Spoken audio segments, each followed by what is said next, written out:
사람들이 예측하는데 뭐 3,600을 간다. 그래도 전 의미가 없다는 거죠. 8월은 좀 느리게 걸으시라. 8월의 시장은 주식을 못 사서 돈을 못 버는 그런 시장은 아니다. 사실은 그 반도체와 함께 앞으로 우리한테 상당한 거를 가져다 줄 거는 맞아요. 그죠. 맞는데 이제 여기도 여러 가지 복병이 좀 도사리고 있죠.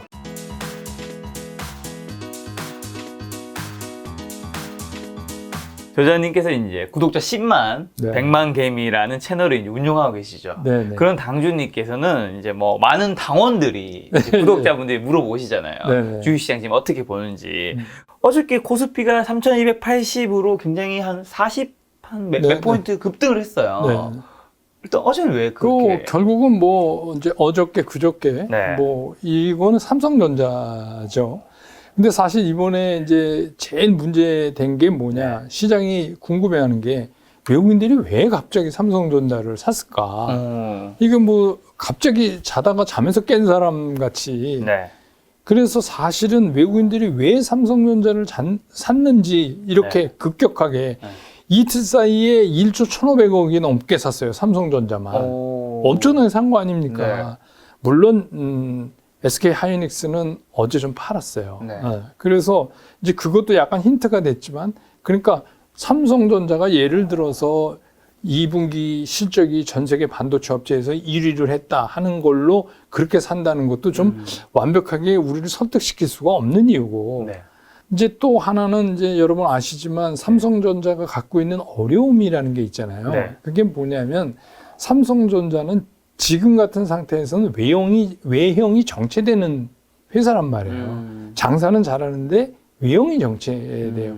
그러니까 이거를 깨트리고 나가려면 삼성전자가 물건을 많이 팔아야 되는데, 뭐 경쟁자도 많고 무조건 많이 팔 수가 없잖아요. 그래서 제일 이제 우리가 기대하는 게 M&A예요. M&A를 하면 이제 그 삼성전자가 지금의 볼륨에서 한 단계를 넘어가는 이제 그런 거를 만들 수 있는데, 결국 M&A를 하면 최종 의사결정권자가 있어야 되는데 오너가 안에 들어가 있으니까 그게 이제, 근데 이제 지금 이제 기대하는 게 8.15 근방에 컴백하지 않겠는가. 뭐 그런 것도 이유의 하나일 수는 있어요. 왜냐하면 이제 아시지만 요새 뭐 반도체 회사가 TSMC도 그렇고 뭐 하여튼 그 격차, 기술의 격차 때문에 엄청난 투자를 하잖아요. 네. 이게 뭐 투자가 조그만 금액도 아니고 엄청난 금액을 투자하려면 역시 이것도 오너가 굉장히 빠르게 움직여줘야 그렇죠. 되는 거 아니에요. 그러니까 모든 것들이 이제 삼성전자 같은 경우는 근로 귀결되는데 이제 9일 날 법무부에서 그 검토를 하거든요. 8월 9일이요? 네, 8월 9일. 그리고 이제 뭐 나온다 못 나온다 이게 이제 결정이 되겠지만, 그래서 뭐 그런 거, 근데 그것만 갖고 갑자기 이 사람들이 느닷없이 1조 1,500억을 이틀 사이에 산다? 이것도 또 이해가 좀 안 되는 거잖아요. 그래서 지금은 사실 왜 이렇게 샀는지를 잘 모르겠어요, 시장에서도. 근데 이제 여러 가지가 복합적으로 그렇게 된 데다가 뭐 필라델피아 반도체 지수가 거래일 기준으로 한 6일을 계속해서 오르니까 뭐 이제 그런 것도 영향을 받고, 그래서 이제 복합적으로 영향을 받아서 삼성전자가 오르니까 지수가 당연히 올라가죠. 그렇죠. 지수가 올라가고, 또 이제 여러분이 아셔야 될 게 삼성전자가 오르면은 지수가 오르면서 대형주들이 움직여요. 그러면 이제 대형주들이 움직이면 그동안 대형주를 대상으로 해서 공매도를 해놨던 그 공매도 세력들이 빨리 숏 커버링을 해야 되거든요. 근데 이제 그게 뭐 우리가 이렇게 HTS나 MTS 보면 뭐 외국인 이렇게 표기되지만 사실 그게 상당히 어저께는 숏 커버링 하는 물량들이 많았어요. 그러니까 그거를 보고 외국인이 돌아왔다 이렇게 얘기하기는 너무 좀 성급하다. 지금은 그런 상태다.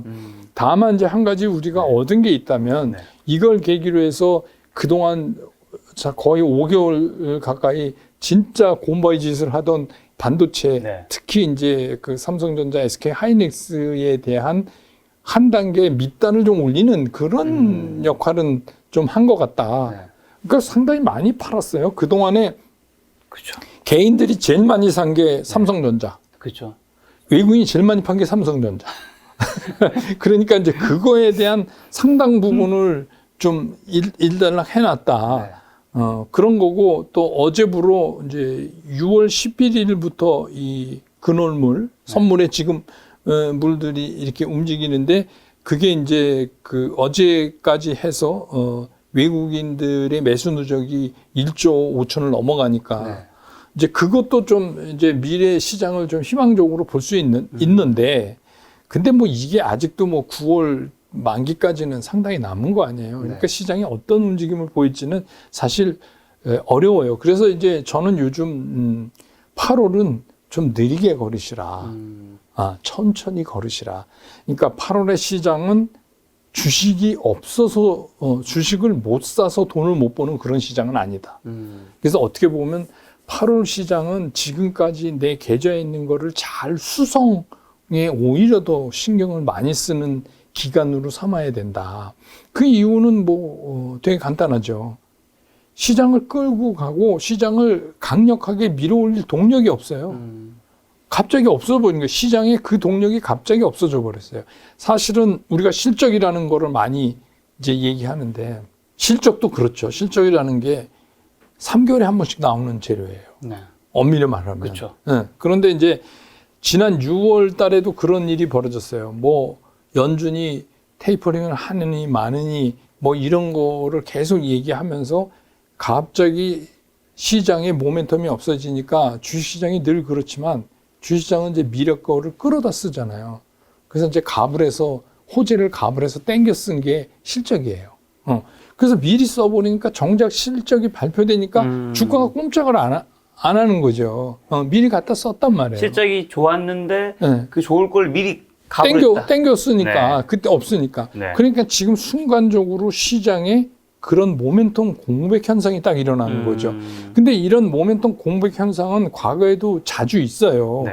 가끔씩. 네. 근데 이때 이제 너무 성급하게 움직이면 그런 사람들이 되게 손해를 본다. 그러니까 이런 때는 좀 천천히 네. 걸으시라. 왜 우리가 이렇게 길을 갈 때 네. 차를 타면 말할 것도 없지만 자전거 타고 휙 지나가는 것보다 네. 이게 느리게 걸어서 보면 안 보이던 게 보이잖아요. 그렇죠, 그렇죠, 그렇죠.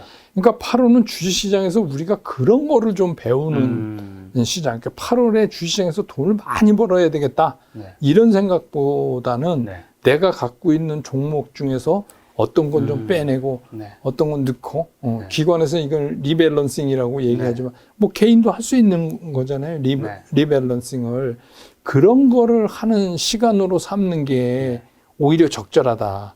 저는 그렇게 보는 거죠. 그래서 저는 뭐 시장을 8월 시장이 무조건 좋다 이렇게 보는 건 아니고 하반 경직성은 어느 정도 확보됐지만 네. 결국 어떤 수준을 오르락 내리락 그 대신에 달라지는 게 있어요. 이게 등락이 보통 플러스 마이너스 1%로 왔다 갔다 해요. 이런 현상도 과거에도 항상 있어요. 네. 그러니까 이런 현상이 일어날 때 작년에 처음 주식에 입문하신 분들은 굉장히 힘들죠. 힘들죠.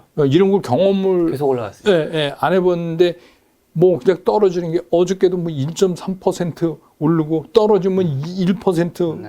넘게 떨어지고 이러면 아니 이게 도대체 무슨 시장이 이런 건가? 근데 원래 시장이 그런 거거든요. 그러니까 이런 등락이 이렇게 크게 나타나는 게 요즘 같은 그 중간에 끼어지는 시장의 전형적인 거예요. 왜 그러냐면 유동성은 있는데 어디로 치고 나갈 방향을 못 잡으니까 자꾸 그렇죠. 시장 안에서 그게 도니까 굉장히 빠르게 업종 순환도 되고 그런 상황이 있는 거죠. 그러면 업종도 하나가 끌고 이렇게 못 나가요. 우리 작년에 기억하실 거예요. BBIG. BBIG. 그냥 BBIG만 사면 내가 아무것도 안 해도 그냥 올라갔어요. 올해는 안 그런 거예요. 올해는 하루는 BBI 중에서도 하루는 얘가 오르고 하루는 또 얘가 오르고 그러니까 정신을 못 차리는 거예요. 그러니까 포트폴리오 짜놔봤자 맨날 똑같다. 맨날 똑같은 게 아니죠. 맨날 똑같은 게 사실은 아니에요. 그러니까 포트폴리오도 중요하지만 운영을 또 어떻게 하느냐도 상당히 중요하고 그래서 어떻게 보면 8월 시장을 통해서 시장의 경험이 짧은 분들은 이 시장을 좀 배우는 그런 기간으로 삼으시는 게 낫지 않나. 그러면 향후는 이제 8, 9, 10, 11, 12, 5개월 정도 남았잖아요. 지금 주식시장이 사실 1월부터 지금 3,100에서 뭐 3,300 사이로 지금 조금 저점은 조금 더 높아져 3,200, 3,300 계속 왔다 갔다 하고 있는데 어떻게 좀 보세요? 근데 이제 여기서 사람들이 예측하는데 뭐 3,600을 간다. 네. 그래도 전 의미가 없다는 거죠. 왜 의미가 없냐? 네. 3,600을 3,300에서 가봤자 네. 그거 많이 오르는 거 아니에요? 퍼센테이지로. 10% 오르는 거죠. 네. 거의. 근데 지수가 10% 오를 때 진짜 내가 가진 종목이 10% 가냐? 아니거든요. 그렇죠. 다르죠. 네, 그러니까 작년을 우리가 되돌아보면 네. 작년 11월에 갑자기 그때도 느닷없이 11월 첫날부터 삼성전자가 외국인들에 의해서 막 엄청나게 뛰기 시작했잖아요. 그게 이제 1월까지 이어졌잖아요. 그 사이에 삼성전자는 60% 올랐어요. 근데 코스피는 38%인가 뭐 이 정도 올랐고 중소형주는 16%. 네. 그러니까 이게 엄청난 차이가 지금 나는 거잖아요. 그러니까 사실 코스피 기준으로 해서 뭐 시장이 얼마 간다 이거는 이미 의미가 없는 시장이 돼버렸어요. 그러니까 여기서 이제 그 투자자분들이 신경 쓰셔야 될 건 뭐냐면 지수가 얼마 간다가 아니라 네. 그럼 내 주식은 내 주식. 그럼 내가 가지고 있는 주식들은 어떻게 움직일까에 더 신경을 쓰셔야 된다. 예, 이제는 그런 대로 그런 시장으로 시장이 완전히 바뀐 거예요. 네. 작년하고는 사뭇 다르죠. 네. 그럼 내 주식을 하셨으니까 그럼 좀 지금 어떤 섹터 및 그런 기업 쪽 좀 좋게 보세요? 당주님은. 저는 뭐 지속적으로 좋게 보는 거하고 그렇지 않은 거가 명확한데 네. 그 기준을 어떻게 잡냐면 저는 이렇게 잡는 거예요. 이쪽이 지금 돈을 벌고 있냐, 이 산업이. 예, 돈을 벌고 있냐. 첫 번째는 그게 중요하죠. 중요하죠. 지금 돈을 못 버는데, 이게 이렇게 되면 앞으로 벌 거야. 이건 소용없어요. 그거는 그만큼 리스크가 커지는 거 아니에요. 그런데 만약에 못 벌면. 그러니까 지금 벌고 있냐. 그 다음에 두 번째는 앞으로도 이 산업이 벌 수 있냐. 네. 그런 것들은 여러분들이 그 리포트를 보시면 애널리스트 네. 리포트가 엄청나게 많이 나오잖아요. 그 요새는 다 공짜잖아요. 그렇죠. 그걸 좀 보세요. 그 산업 같은 거 보시면 진짜 잘 해놨어요. 친절하게. 뭐 그래서 거기서 뭐 되게 그러죠. 목표가 얼마 이거 너무 신경 쓰지 마시고 그 증권사 목표가라는 게 12개월 후를 보는 거니까 네네. 그거보다는 여기서 어떤 점들을 들어서 이 산업의 미래를 좋게 보고 있고 어떤 점을 주의 깊게 봐야 된다고 걱정스러운 거다라고 얘기하는지를 보셔야 돼요. 네. 그래서 그런 의미로 본다면 이제 작년 같은 경우는 제가 그랬잖아요. 성장주, 가치주 뭐 이러면서 이제 주식시장이 왔는데 이제는 저는 그런 식으로 시장을 분류하는 것 자체가 좀 넌센스라고 보는 거죠. 이제는 그게 끝났어요. 왜? 작년에는 코로나 팬데믹으로 주가가 엄청나게 털썩 주저앉으니까 그랬을 땐 다 그 투자자들이 뭘 사냐 하면 꿈을 사요. 그때는 꿈을 사요. 왜냐하면 잘 되는 게 아무것도 없어요. 갑자기 이게 지구 종말처럼 막 주저앉아 버리니까. 그렇죠. 그러니까 그때는 꿈을 산다는 얘기는 뭐냐면 성장주가 갈 수밖에 없는 거예요. 거기서 무슨 경기 관련주 얘기하고 이러면 좀 웃기는 거죠. 그래서 그런 것들이 쭉 끌고 왔어요. 그러다가 이제 작년 말미에 들면서 이 산업군 쪽도 이렇게 이제 좀 거기에 맞죠. 추가되고 그 약간 양쪽의 하이브리드성이 소위 말하는 이제 뭐 우리가 얘기하는 그 지금 얘기하는 반도체나 자동차 같은 것들이 이 전기차 관련해서 약간 꿈도 있고 뭐 산업 쪽도 되고 뭐 이런 것들이었잖아요. 그러니까 크게 그렇게 세 가지로 이제 분류가 되는데 지금은 이 세 가지가 다 움직여야 돼요. 왜냐하면 그 과거에 폭락하기 직전까지 이미 다 왔잖아요. 주가가. 그리고 우리 시장도 그렇고 미국 시장도 그렇고 아직까지 우리가 안 가본 데를 이제부터 가야 되는데 문제는 뭐냐면 주가라는 게 항상 그렇지만 주가의 제일 매력은 쌀 때가 제일 매력 아닙니까? 근데 지금은 다 고공에 와 있어요. 그러니까 어떤 섹터건 다 고소공포증을 약간 가지고 있는 거예요. 그러니까 최근에 올해 들어서 시장이 굉장히 빠른 속도로 이렇게 순환을 그 섹터 간에 하는 이유는 뭐냐면 아무도 앞장서서 끌고 가기가 싫은 거예요. 왜? 주가가 높으니까. 그만큼 부담이 되는 거예요. 작년 같은 시장에서는 부담이 없었어요. 그래서 보통 이제 그 작년에 처음 입문하신 분들이나 그런 분들은 자꾸 작년 시장을 기준으로 삼는데 이게 작년 시장이 에브노멀이에요. 제가 보기엔 이 40몇 년 동안 저도 경험했지만 몇 번 안 되는 기회였어요. 그리고 올해가 사실은 이게 노멀이에요. 그러니까 주식시장이 이렇게 돈 벌기가 어려운 데예요. 어렵죠. 네. 그러니까 올해는 작년 같은 그 뭐 시장의 분류 방법, 작년 같은 마음가짐, 작년 같은 기대 수익, 뭐 이런 거 갖고는 지금 시장에서는 거의 필패. 네. 그러니까 시장이 바뀌면 내가 투자하는 스타일을 빨리 시장에 맞춰서 바꿔야 된다. 그래서 작년하고 올해는 사뭇 다른 시장이고 금년까지 남은 앞으로에도 상당히 다른 작년과는 현저히 다른 그런 움직임을 보일 가능성이 크다. 그래서 저는 이제 뭐 여러 가지 산업이 있지만 저는 다 좋게 봐요. 뭐 반도체도 그렇고 자동차도 그렇고 철강도 그렇고 뭐 이게 다 산업재도 있고 뭐 이런 거잖아요. 그다음에 이제 뭐 배터리 뭐 그런 부분도 있고 또 플랫폼 뭐 기업도 있고 그다음에 이제 어차피 코로나가 이렇게 해서 변이종 나와도 경기 진작을 안 할 수는 없는 거니까 그게 목표였잖아요. 그러면 이제 그 베이직 머티리얼스에 속하는 뭐 비철 금속이나 이런 거. 그다음에 이제 뭐 금리는 뭐 어떻게 하겠다 계속 얘기하지만 그러면 이제 금융권 주식도 우리가 좀 눈여겨봐야 되고 그다음에 이제 리오프닝을 할 거란 말이에요. 오늘 아침에도 기사 났던데 델타 변이가 확산 속도는 빠른데 대부분 이제 그걸로 사망하는 분들을 보면 90몇 프로가 접종을 안 한 분들이라는 거예요. 그 얘기는 무슨 얘기냐?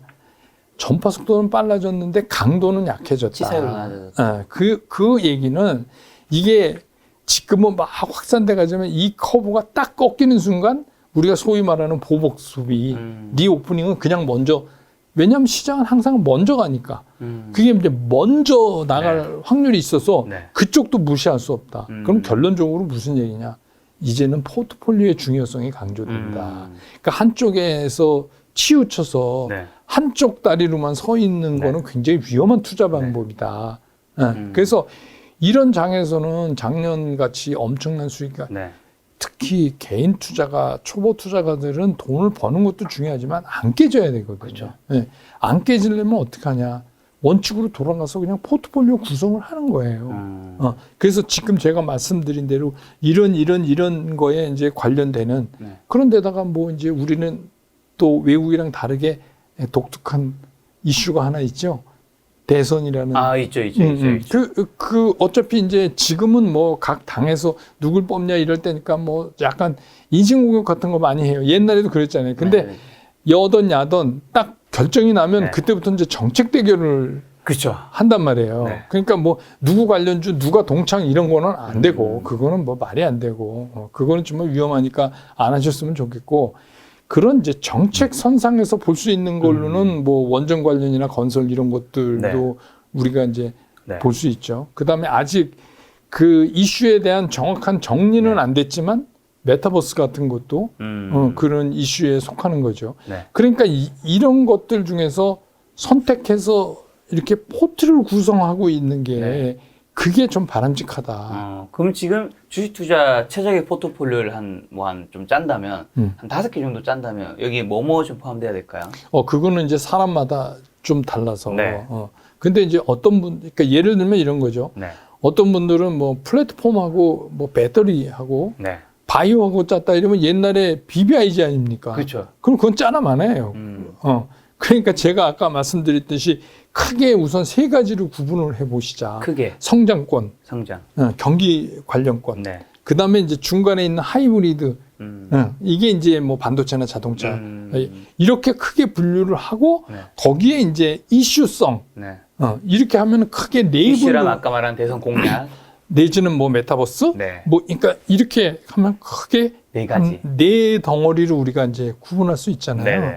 그 중에서 이제 자기가 조사하고 나는 저 기업에 대한 신뢰가 있고 미래도 돈을 잘 벌 거에 대한 그런 거를 나는 믿는다. 뭐 그런 걸로 이제 구성을 하는 거죠. 그러니까 이제 경험이 짧으신 분들은 예를 들어서 현대차, 기아차, 모비스 이렇게 구성하면 그건 포트폴리오가 아니죠. 아니죠. 예, 예. 그러니까 제 말씀은 큰 구분으로 한 4덩어리 정도 구분을 해놓고 그 안에서 이제 맞춰서 네. 넣는 작업이 필요하죠. 네.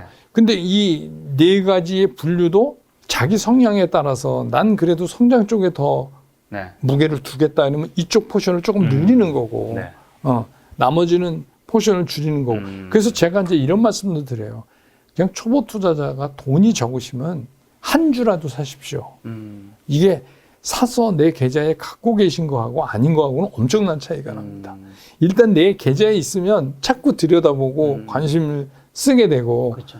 버리고 나면은 그 많은 종목 중에서 네. 그게 눈에 안 띄잖아요. 네. 그러니까 그렇게 이제 말씀을 많이 드리죠. 그래서 어차피 올해 하반기에는 결국은 포트폴리오를 잘 짜야 되고 네. 첫째, 두 번째는 운영을 잘해야 돼요.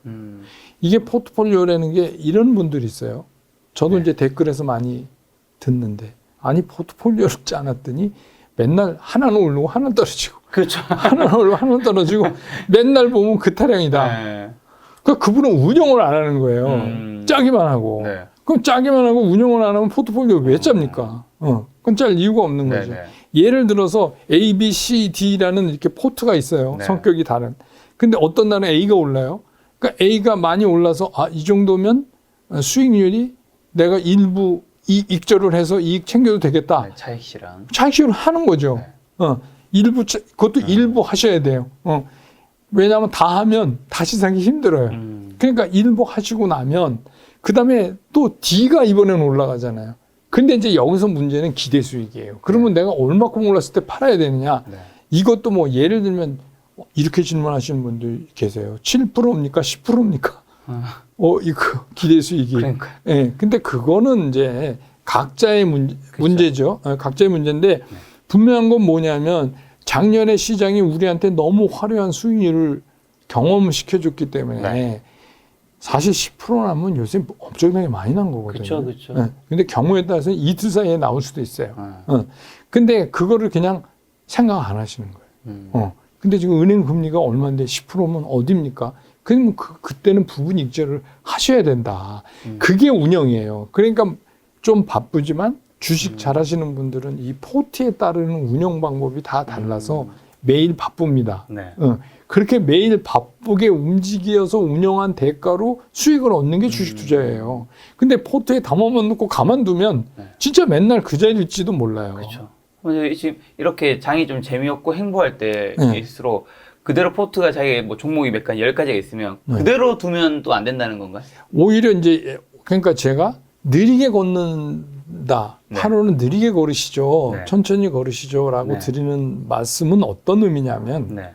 매매 같은 거를 너무 흥분해서 막 오르면 쫓아가서 사고 그렇죠. 떨어지면 실망해서 던지고 이런 거를 하지 마시라는 얘기지. 네.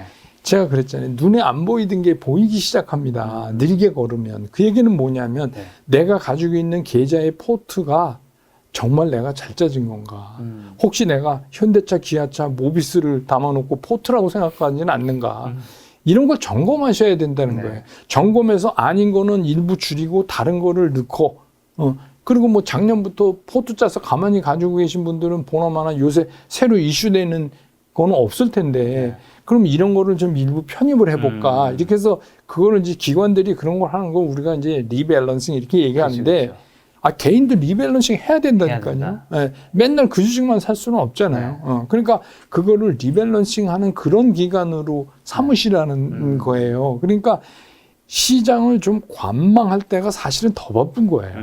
시장이 한쪽으로 방향을 잡으면 그냥 가면 돼요. 근데 이렇게 이제 일정한 박스권 안에서 시장이 계속 빙빙빙빙 도울 때가 사실은 더 많이 리포트도 읽고 더 많이 생각하고 찾아보고 내 계좌에 있는 게 잘 짜여진 건가 이걸 확인하고 이러실 필요가 있는 거죠. 사실 현금도 어떻게 보면 포트의 하나잖아요. 네. 지금 현금 보유 비중 어느 정도 가져가야 될까요? 사람마다 다르지만 이제 저는 이제 제가 하는 거기에서는 늘 그렇게 말씀드려요. 지금은 한 30% 정도는 현금이 왜냐하면 이런 장에서는 어떻게 보면 최고의 종목이 현금일지도 모릅니다. 그게 왜 그러냐면 지금 이제 시장을 구성하고 있는 거를 뭐가 어디랑 뭐 MOU를 맺어서 어땠다 해서 주가 뭐 이렇게 하루 이틀 오르고 이런 거 말고 근본적으로 시장을 제일 먼저 시장에 그 자극을 주는 거는 수급이에요. 시장의 수급이 어떻게 되느냐. 근데 그 수급의 결정적인 게 특히 우리 시장에서는 외국인이에요. 그래서 우리가 한 2, 3일 경험했지만 외국인이 들어와서 뭘 사기 시작하면 갑자기 시장이 딴 세상으로 변하는 거예요. 그렇죠. 근데 사실 외국인들이 지속적으로 사줄 수 있냐? 이번에 삼성전자를 필두로 해서 집중적으로 산 거에는 아직 그 작년 11월처럼 그렇게 1월까지 내리 뽑는 그런 매수를 하고 하기에는 아직 쿠킹이 좀 덜 된 거고. 네. 그러니까 그런 입장에서 보면 첫 번째 우리가 점검해야 될 게 이 수급을 누가 언제 어떻게 변화시킬 것이냐. 근데 예를 들어서 이제 뭐 계속 뉴스 나오잖아요. 그래서 파월 의장은 아직 멀었다. 아직 멀었다. 그러니까 뭐 내일 또 뭐 고용 수치 나오겠지만 네. 그 뭐 이제 계속 그렇게 그러니까 둘 다 딜레마예요. 내일 고용 수치가 생각보다 좋게 나오면 그러면 테이퍼링이 빨라질 거고 늦게 나오면 야 늦게 나왔으니까 이제 여기다가 어떻게 돈을 줘요? 이거 또 뒤로 또 물러가. 근데 뒤로 물려놓는 게 영구적인 해결이 아니라 그쵸. 숙제를 좀 밀어놓는 거니까 그쵸. 문제는 뭐냐면 안 한 숙제가 점점 커져요. 그 날짜가. 그렇기 때문에 지금 시장은 항시적으로 여기 끌어안고 있는 걱정거리 중에 하나는 유동성 축소예요. 네. 근데 시장 참여자들은 그 누구도 미국 시장도 그렇지만 좋은 쪽으로만 해석하려고 하니까 원래 시장은 낙관론자들이 많기 때문에 좋은 쪽으로 해석하려고 그래요. 그렇기 때문에 야 이번에도 또 넘기잖아. 파월이 괜찮대잖아. 아직 멀었대잖아. 이렇게 이제 자꾸 얘기를 하지만 안에서 이게 점점 이거에 대한 걱정거리가 커진다는 거는 시장 참여자들이 누구나 다 알고 있어요. 그러니까 수급 면에서 보면 어때요? 수급을 탁 치고 나갈 뭐가 없잖아요, 지금. 근데 그러면 한시적으로 이거를 이번 달에 네. 잭슨홀 미팅도 그냥 넘기고 네. 그럼 뭐 이제 뭐 9월, 10월 돼서 자산 매입을 조금 줄이든지 어떻게 해서 뭐 조금 긴축을 시작한다 손치더라도 그때까지 시간이 있다 치더라도 중요한 건 뭐냐면 뭔가 시장을 상승으로 끌고 갈 수 있는 강력한 뭐가 탁 때려줘야 돼요. 네. 없잖아요, 지금. 네. 그러면 이제 이런 시장에서는 현금이 필요한 거예요. 이런 시장에서는 현금이 어떻게 보면 인슈런스죠. 보험을 들어놓는 거예요. 네. 왜냐하면 시장이 이미 다 알고 있는 거라도 테이퍼링에 대한 구체적인 뭐가 아직 안 나왔잖아요. 네. 그냥 뭐 그 12개 연방은행 총재들이 그냥 가끔씩 자기 의견 얘기하는 거. 그래서 하루는 매파 의견, 하루는 비둘기파 의견 왔다 갔다 지금 그러고 있지만 이게 공식적으로 거론되기 시작하면 시장이 굉장히 신경질적 반응을 네. 보입니다. 왜냐하면 이거는 다른 재료랑 달라요. 네. 수급 재료는 다른 재료는 이미 그거 뭐 반영됐습니다. 이렇게 넘길 수 있지만 수급 재료, 그러니까 전체적인 수급을 흔드는 재료는 시장이 반드시 반응을 해요. 그것도 어떻게 하냐면 신경질적으로 반응합니다. 쉽게 얘기하면 애기 우유병 물렸다가 뺏는 거예요. 네네. 근데 다 먹었어. 10분에 8 먹었어. 그래도 애기는 아주 발작을 하면서 울어요. 시장이 이제 그렇다는 거예요. 왜 그러냐면 과거에도 테이퍼링 몇 차례 했을 때 시장은 다 그랬어요. 알고 있는 거라도 일단은 단기적으로는 하락하겠습니다. 그러면 단기적으로 하락할 때 이거 큰일 났네.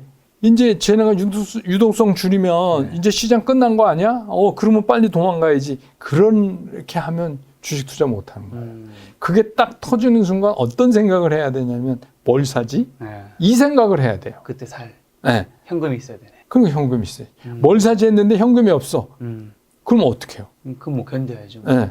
그러니까 지금은 네. 그 현금이 저는 이제 개인적으로 작년에 그렇게 장이 좋을 때도 한 90% 주식 10%는 현금으로 늘 남겨두시라 이렇게 이제 말씀을 드렸어요. 제가 현역에 있을 때도 좀 저는 그런 편인데 왜냐하면 한 그 정도라도 현금이 있어야 뭔가 좀 돌아 나올 수 있는 여유가 네. 있거든요. 네.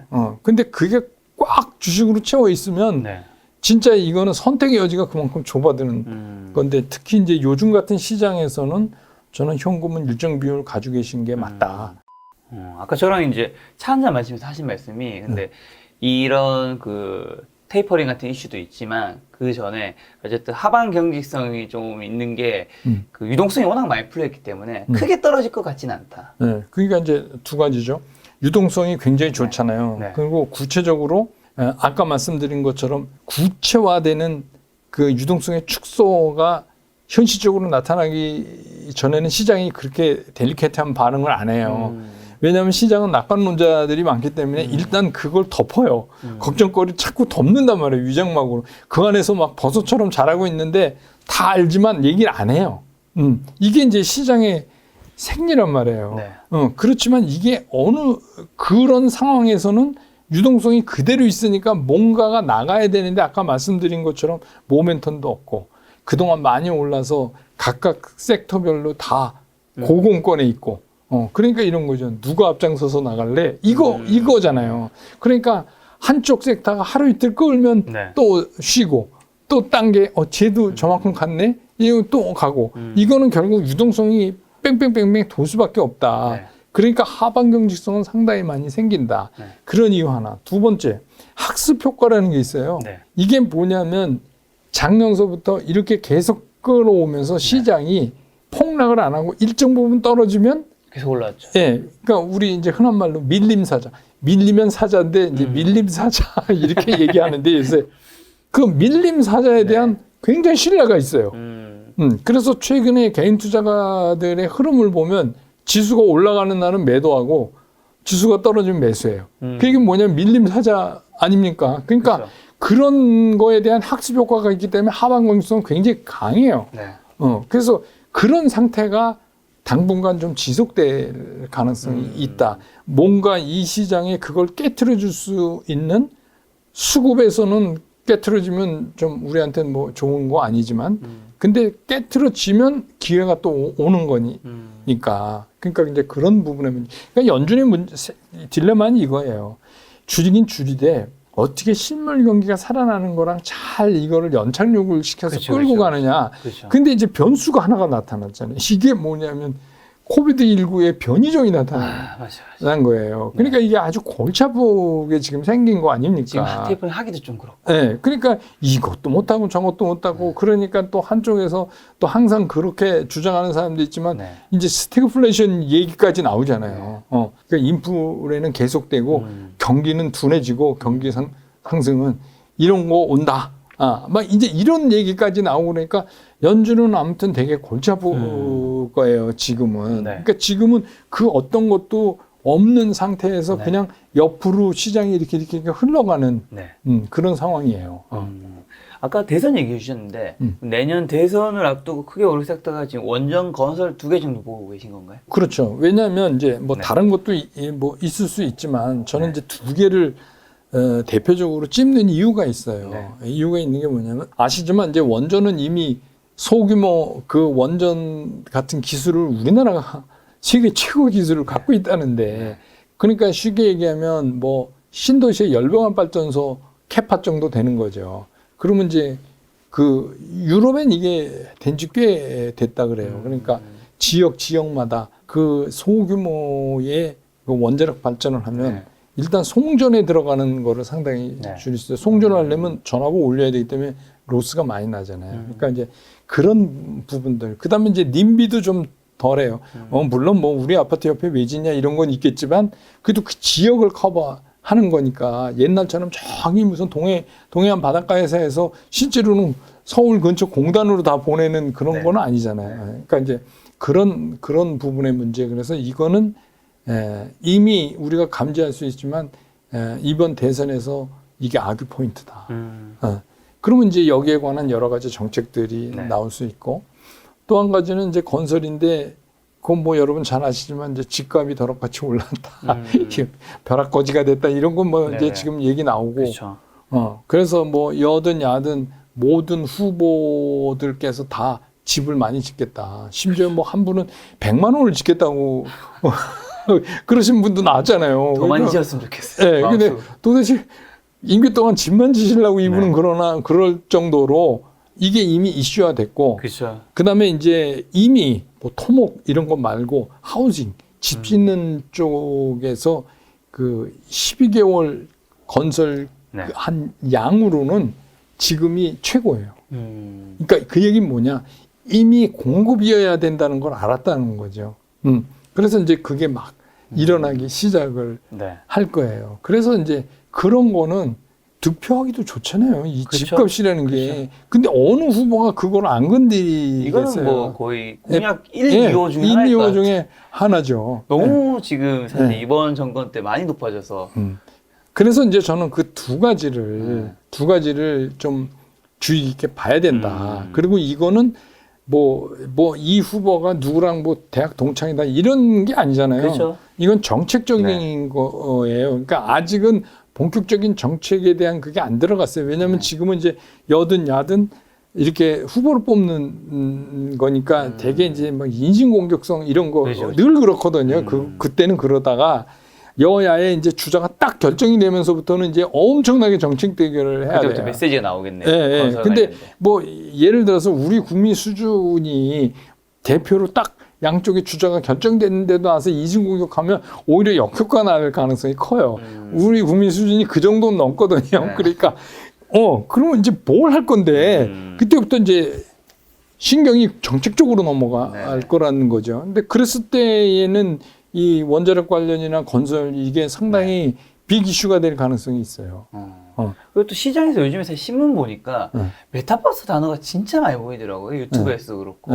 요건 좀 어떻게 보면 누군가는 거품이라고 얘기할 수도 있을 것 같기도 하고. 어떻게 좀 보세요? 저도 이제 개인적으로는 좀 거품이라고 봐요. 왜 거품이라고 보냐면 네. 메타버스가 나쁘다는 얘기가 네네. 아닙니다. 이게 메타 유니버스 준말 아니에요. 메타버스. 그러니까 가상의 어떤 세계 이런 말인데 우리가 이제 흔히 얘기하면 AR, VR. 그러니까 요새는 이제 그걸 합성해서 MR 이렇게 이제 구축이 되는데 메타버스 안에를 보면 그런 거에 필요한 장비를 제조하는 군이 있고 또 하나는 이제 그거를 구현시키는 플랫폼을 하는 데가 있고 카테고리를 구분하자면 그다음에 마지막에는 거기에 뭘 실어 보내야 되니까 그 컨텐츠를 하는 데가 있어요. 그러니까 어떻게 보면 이 세 가지가 너무 광범위한 거예요.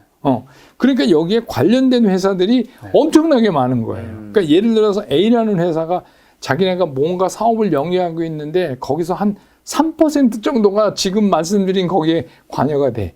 그러면 자꾸 시장에서는 이게 메타버스 관련주라고 이렇게 얘기를 한다는 거예요. 그래서 얼마 전에 뭐예요? 알차나 스스로 아니라고 그랬잖아요. 우리 메타버스 아닙니다. 그런 일이 왜 벌어지냐 하면 말하자면 이런 거예요. 전혀 아닌 건 아닌데 우리 전체로 하는 그 영어 캐파의 얘는 너무 일부분. 근데 이제 사람들이 메타버스가 앞으로 다가올 세계에 상당히 중요한 거라는 건 전부 공감을 하는데 그렇죠. 그러면 주식시장에서 공감만 하면 뭐합니까? 관련된 주식을 사야 될 거 아니에요. 그러니까 하다 보니까 이게 너무 확장이 됐어요. 그래서 얘도 관련된 것 같고 얘도 관련된 것 같고 얘도 관련된 것 같고 근데 우리가 적어도 메타버스 관련주다 그러려면 그래도 뭐 한 10% 15% 그 전체 회사의 운용에서 그쪽에 차지하는 게 그 정도가 돼야 우리가 객관적으로 관련주다 이렇게 얘기할 수가 있는 거잖아요. 그러니까 지금은 어떻게 보면 메타버스에 대한 정의서부터 관련서부터 정리가 안 됐다. 그러면 이제 그럼 메타버스 해지 마냐? 그건 아니에요. 근데 이럴 때 이제 팁이 하나가 있어요. 뭐냐면 여러분 다 기억하시겠지만 지금은 메타버스가 이렇게 보면 당장 돈 버는 게 아니에요. 이렇게 간다는 거 그렇죠. 아닙니까? 근데 만약에 이게 실제로 구체적인 수익화되기 직전이 되면 어떤 현상이 일어나냐면 대기업이 나타나요. 대기업이 나타나서 정리를 딱 시킵니다. 정리를 딱 시켜서 그럼 우리가 할게. 뭐 여러분 아시지만 배터리도 사실 그랬어요. 배터리도 지금 3사로 딱 정리됐어요. 그쵸. 왜? 돈이 되니까. 그 메타버스도 마찬가지예요. 그래서 이제 여기에서 이거를 고르시려면 그런 개연성이 상당히 높은 쪽에 그러니까 그런 큰 데랑 같이 일을 하고 있다거나 거기에 뭔가 연결이 돼 있거나 그런 쪽이 그래도 덜 좀 리스크가 있지 않을까. 그러니까 왜냐하면 우리는 리스크를 줄이는 게 굉장히 중요하잖아요. 그렇죠. 그래서 메타버스 관련주 뭐 인터넷에 한번 쳐보세요. 네. 뭐 한 30개도 넘어요. 그래서 진짜 뭐가 관련주인지를 잘 모를 네. 정도예요. 그러니까 뭐 서울 시내 식당 네. 중에서 김치찌개 하는 집 고르는 거나 거의 비슷하다든지 그런 얘기 하는데, 그러니까 그건 아무것도 아니라는 얘기나 동시에 똑같은 거잖아요. 근데 예를 들어서 김치찌개가 엄청난 거라고 정리가 되면 네. 어디가 하겠어요? 뭐 CJ 같은 데가 하겠죠. 딱 정리하겠죠. 네. 이 산업도 마찬가지라는 거예요. 이 산업도 그렇게 갈 개연성이 상당히 크다. 네. 그러니까 그 대신에 안에 구조는 한번 우리가 살펴볼 필요가 있다. 그러니까 그런 이제 장비 쪽에 한 축이 있고, 네. 그 다음에 플랫폼 축이 있고, 컨텐츠 축이 있다. 그런 데서 한번 이거는 컨텐츠인데 이건 대기업도 못 건드려. 그러면 뭐 그거는 가능성이 있다고 점수를 줄 수 있는 거고, 뭐 예를 들자면 그런 구조죠. 그래서 굉장히 앞으로도 괜찮을 것 같고 하는 이슈긴 한데 네. 아직 그렇게 정리가 좀 안 돼서 네. 심지어는 뭐 관련 종목으로 해당 지목받은 회사가 스스로 아니라고 공시를 할 정도로 이렇게 네. 되는 현상이니까 그거는 좀 알아두셔야 될 것 같아요. 그러니까 이게 네. 지금은 이런 쪽으로 좀 신경을 쓰시는 게 좋다. 이쪽은. 자, 곧 이제 카카오뱅크가 상장을 하려고 하는데, 사실 뭐 영상이 이제 올라갈 때 아마 상장을 했을 텐데, 그 이후에 카카오뱅크와 카카오의 주가는 좀 어떻게 보세요? 당연히 이제 이런 거예요. 우리가 상당히 많이 걱정을 했던 게 뭐냐면, 그 IPO 슈퍼 위크 이래가지고, 네. 지난달 말부터 이제 이번 주까지 이어지는 네. 원래는 카카오페이가 하기로 했던 거 아니에요. 엄청난 거를 시장에서 이제 이게 과연 어떻게 될까 이렇게 된 거죠. 네. 근데 이제 어떤 일이 생겼냐면 카카오가 막 올라가다가 카카오 페이에 덜컥 문제가 생긴 거예요. 그렇죠. 그 상장이 좀 네, 연기되잖아요. 네. 그때 마침 이제 카카오가 조정에 들어갔어요. 그러니까 어떻게 보면 카카오는 이거를 이제 먼저 선반영, 그때 카카오가 무섭게 가서 네이버를 시가총에서 이기고 막 그랬잖아요. 3위까지 갔죠. 네, 그러다가 이제 그렇게 된 거예요. 네. 그런데 사실은 카카오 입장에서는 카카오뱅크 그리고 일주일 쉬었다 카카오페이 이름은 이 기간은 완전히 카카오 축제 기간이에요. 그렇게 이제 생각을 원래 했겠죠. 네. 카카오에서는 이 이벤트가 클래프톤이 갑자기 들어오면서 이상해져 버린 거예요. 얘는 또 뭐지? 네. 그 이상한 게 들어왔어요. 네. 근데 이제 여러분이 잘 아셔야 되는 게 지금 이제 고객 예탁범을 보면 이번에 한 70조 네. 했다가 뭐 이렇게 왔다 갔다 이렇게 해서 늘었다 줄었다 막 하잖아요. 네. 그렇게 되는 이유 중에 하나가 뭐냐면 그게 이제 청약 자금이에요. 네. 근데 옛날엔 좋은 주식 사서 내가 주주 돼 갖고 주가 올라오면 팔아야지 이렇게 생각했는데 요새는 피만 먹고 가야지 이게 더 커졌어요. 부동산으로 말하면 난 그냥 IPO 피만 먹고 가야지 이런 사람들이 늘어나니까 자금도 성격이 그런 자금의 성격이 들어왔다가 가는데 네. 예를 들면 카카오페이가 그대로 했으면 클래프톤에서 청약 환금 환불 받는 날 바로 청약이 마감이 돼요. 네. 그럼 무슨 얘기냐면 그거 예를 들어서 레버리지 이렇게 해서 끌고 온 돈은 네. 상장이 돼야 갚을 거 아닙니까? 그 시차가 안 맞아요. 네네. 그래서 저는 어떻게 저는 그런 생각도 했어요. 야, 이거 카카오는 진짜 운이 좋거나 네. 아니면 감독원에서 이거 너무 비싸니까 다시 해와라 이러면 감독원한테 절해야죠. 네. 제가 만약에 카카오의 담당 임원이라면 도시락 싸가지고 다니면서 이거 좀 빠꾸 좀 놔주세요 하죠. 왜냐하면 네. 지금 하면 이거 흥행이 안 돼요. 그러면 차라리 뒤로 밀리면 그렇죠. 9월이나 10월에 장 좋을 때 하면 딴 경쟁자 없이 하면 네. 괜찮을 수 있잖아요. 그러니까 이미 그 카카오뱅크도 카카오가 가격이 수렴하고 있다. 이번에 이제 알았지만 IPO가 점점 시들시들해지잖아요. 네.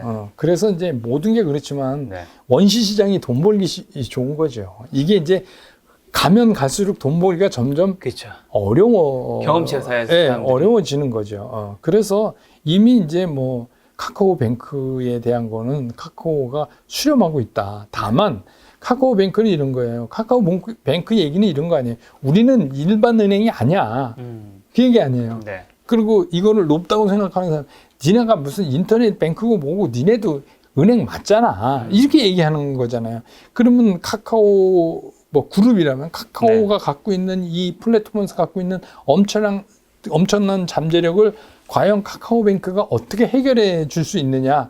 그거는 카카오뱅크가 입증해야 돼요. 전 그렇게 보는 거죠. 그러니까 뭐 카카오뱅크를 언제 팔아요? 얼마 팔아요? 이게 중요한 게 아니라 카카오뱅크가 첫날 상장할 때 생각보다 가격이 저조하게 나올지라도 카카오뱅크가 이걸 어떻게 입증하느냐에 따라서 향후 주가는 달라질 수도 있다. 네. 마치 저것처럼 하이브처럼. 그때도 뭐, 야, 니네 뭐 BTS만 가지고 있다고 뭐 니네가 뭐 엔터테인먼트 회사지 뭐 되겠어? 이렇게 됐던 거 아니에요. 네. 근데 후에 이게 차이가 있네 이런 거를 보여주면서 주가가 살아나잖아요. 카카오뱅크도 입증해야 되는데 그건 카카오뱅크가 해야 돼요. 네. 카카오뱅크가 이거 봐 다르지. 그러니까 우리가 KB금융보다 더 가도 되는 거지 라는 거를 시장에 인식시켜야 되는 거죠. 그러니까 이거는 그런 시각에서 카카오뱅크는 보는 게 저는 맞다고 보는 거죠. 네. 카카오페이가 이제 10월에 상장이 연기됐으면 사실 이게 주가가 카카오도 이제 카카오뱅크 상장 몇 개월 전에 계속 오르다가 거의 다가왔을 때 좀 떨어지고 다른 주식들도 그런 패턴이 좀 있었잖아요. 네. 그러면 이제 카카오도 카카오페이 상장이 10월이면 좀 오르다가 다시 좀 떨어질 확률이 경험적으로는 있을 텐데 이미 떨어졌잖아요. 네. 저 그건 이미 떨어졌다고 보는 거예요. 이미 거의 반영된 네. 거다. 그래서 제가 이제 뭐 기술적으로 보면 네. 카카오는 더 조정 기간이 길어진다. 왜냐하면 페이가 뒤로 밀어진 것처럼. 그래서 축으로 기준선을 14만 5천 원 선에 놓고 네. 그 조정을 좀 더 기간 조정이 필요하다. 그러니까 그 전에 왔다가 지금 이 떨어져서 이렇게 옆으로 가면서 힘들게 요새 움직이는 이유는 이미 우리가 얘기한 그 이유 때문에 이렇게 가고 있는 거죠. 네. 이렇게 가고 있는 거예요. 근데 이게 이제 우리가 희망을 걸 게 전혀 없으면 이제 끝났다는데 이게 이제 페이가 또 뒤로 되면서 여기서 이제 상당한 손바뀜이 일어날 거고 여러분 아시지만 카카오는 작년에 사신 분들은 몇백 프로 그렇죠. 이익 보신 분들 있어요. 네. 500, 우리가 일반적으로 주식이라는 게 시장에 그 주식을 갖고 있는 사람들의 평균 매수 단가가 네. 현가에서 많이 벌어지면 네. 불안하죠. 근데 이제 지금 이런 기간 조정을 거치면서 여기서 많이 손바뀜이 일어나면 시장에 그 주식을 갖고 소유하고 있는 사람들의 평균 매수 단가가 현가에 상당히 근접하게 되는 거죠. 네. 그래야 그 다음에 동력이 또 생겨요. 이제 그런 의미로 카카오는 보시는 게 맞는 거 아니냐. 그렇다고 그래서 뭐 우리나라의 뭐 플랫폼 사업이 안 된다 이런 건 아니니까. 그런 측면에서 플랫폼이라고 하면 사실 네이버와 카카오 우리나라 대장주들인데 네. 이 뭐 카카오가 지금 단기적으로 이렇지만 네이버도 포함해서 장기적으로 지금 주가의 흐름은 좀 저는 굉장히 좋게 보거든요. 네. 플랫폼 기업을. 네. 제가 이제 작년 4월에 이 플랫폼 기업을 유심히 봐야 된다. 이렇게 말씀드릴 때 안 된다고 하시는 분들의 이유는 뭐냐면 얘네들은 도메스틱이다 이랬어요. 국내용이다. 그래서 시장이 한정적이다. 그쵸. 이렇게 얘기를 했어요. 네. 근데 거기에는 이제 문제가 있는 게 예를 들면 어떤 하나의 물건을 만들어서 국내에서 파는 기업이라면 그럴 수 있어요. 옛날 제조업 기준이라면. 근데 얘네 플랫폼이라는 거는 그렇지가 않거든요. 요새 느끼시지만 너무 확장을 해서 그렇죠. 모든 영역을 언제라도 들어가고 다 가질 수 있어요. 네. 그러니까 이제 그 다음에 안 된다고 또 의견을 내시는 분들이 이유로 드는 게 뭐냐면 독점 규제. 쉽게 얘기해서 맞아. 얘네가 다 먹으면 이거를 그냥 두겠느냐. 근데 그것도 이제 생각을 해보셔야 되는데 독점 규제는 맞아요. 근데 독점 규제라는 거에 정의를 내리려면 그것 때문에 누군가 손해본 사람이 있어야 돼요. 일반인이 누군가가 손해를 봐야 돼요. 네.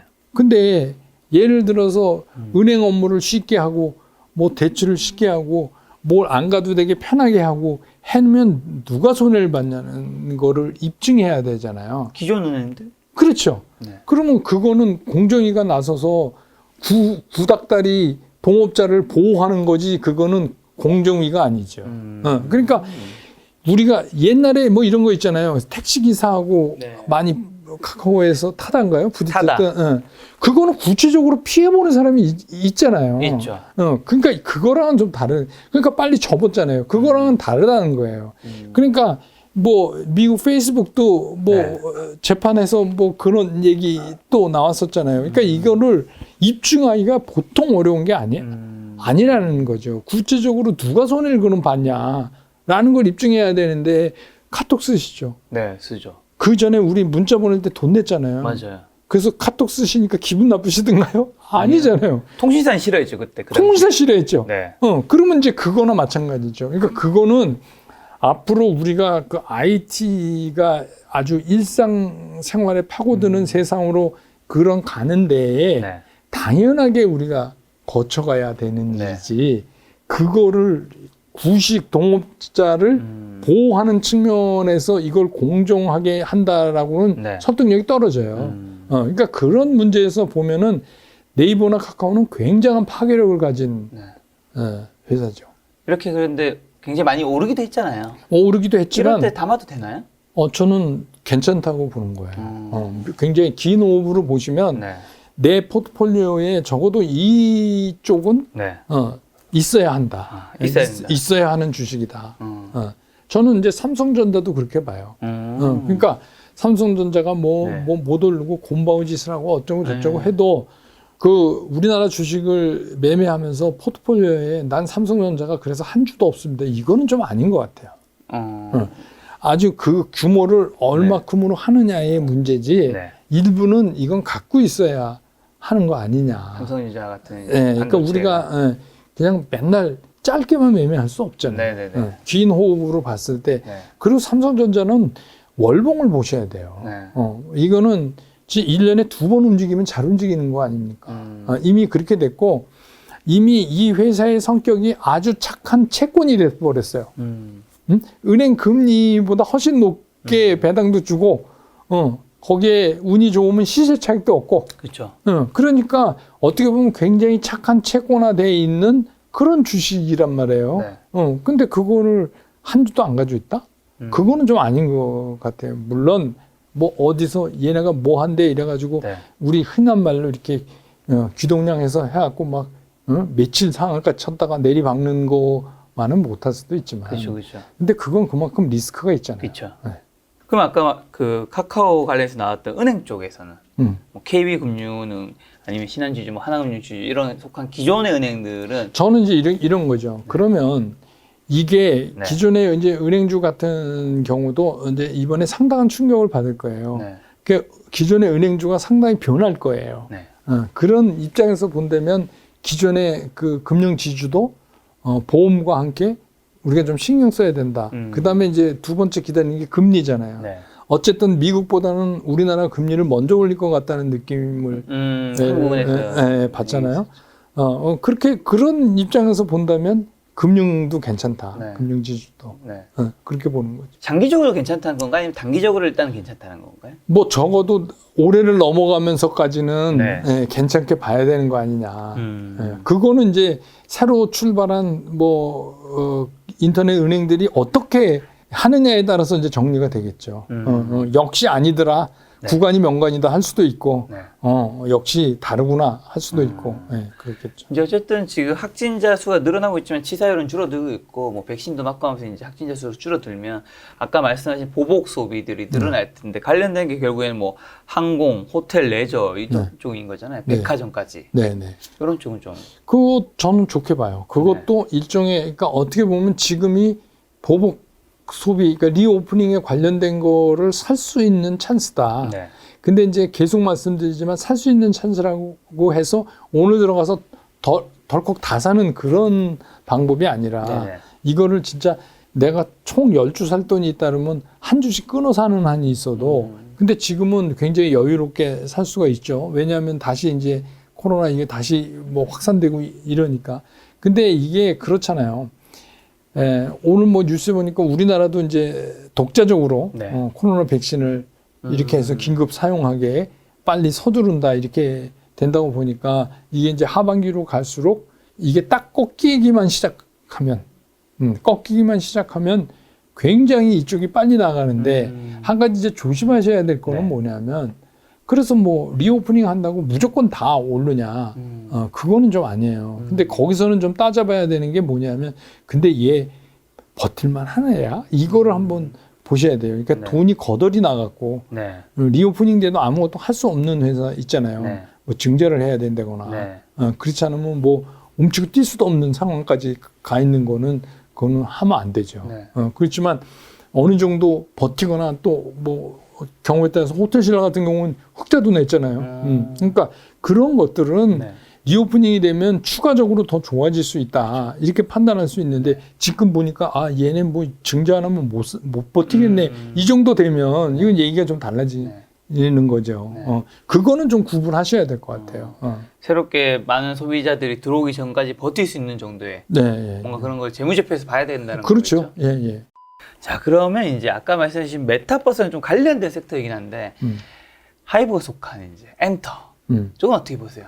엔터는 네. 이제 메타버스 그 하단에 있는 그 컨텐츠 부분에도 속하고 네. 거기에도 속하고 독자적으로도 이제 영역을 우리가 인정해 줄 수 있는데 네. 저는 이 엔터 쪽도 신경을 좀 많이 써보실 필요가 있어요. 그래서 엔터 쪽도 괜찮아요. 여러분 아시지만 뭐 어떻게 하다가 이렇게 됐는지 모르지만 K 문화에 대해서 상당히 그렇죠. 평들이 좋잖아요. 넷플릭스라든가 예, 예. 그런 데서. 그런데다가 이제 우리가 이게 이렇게 된 게 뭐냐면 이런 우리가 그동안 갖고 있던 이런 좋은 문화 콘텐츠를 이걸 비즈니스화 할 수가 없었어요. 그동안엔. 맞아요. 그런 마인드도 없고 네. 어떻게 보면 이제 SM의 이수만 회장 같은 사람이 네. 이제 시작을 한 거죠. 네. 그러니까 저희 또래 그렇죠. 저보다 뭐 한두 살 많으신데 하여튼 저희 또래 학교 다닐 때도 봤고 맞아요. 그러니까 그때부터 이제 이거를 그런 시각에서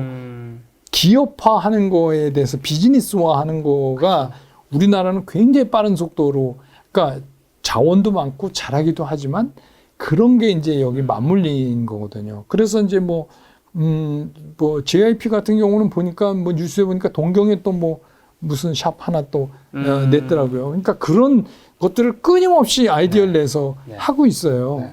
그래서 그런 거는 뭐 여러분 이제 보시면 알지만 자료 보시면 알지만 외국인들도 우리나라 이런 그 엔터테인먼트 회사 주요 회사에 대해서는 그 비율을 낮추지 않고 있어요. 네.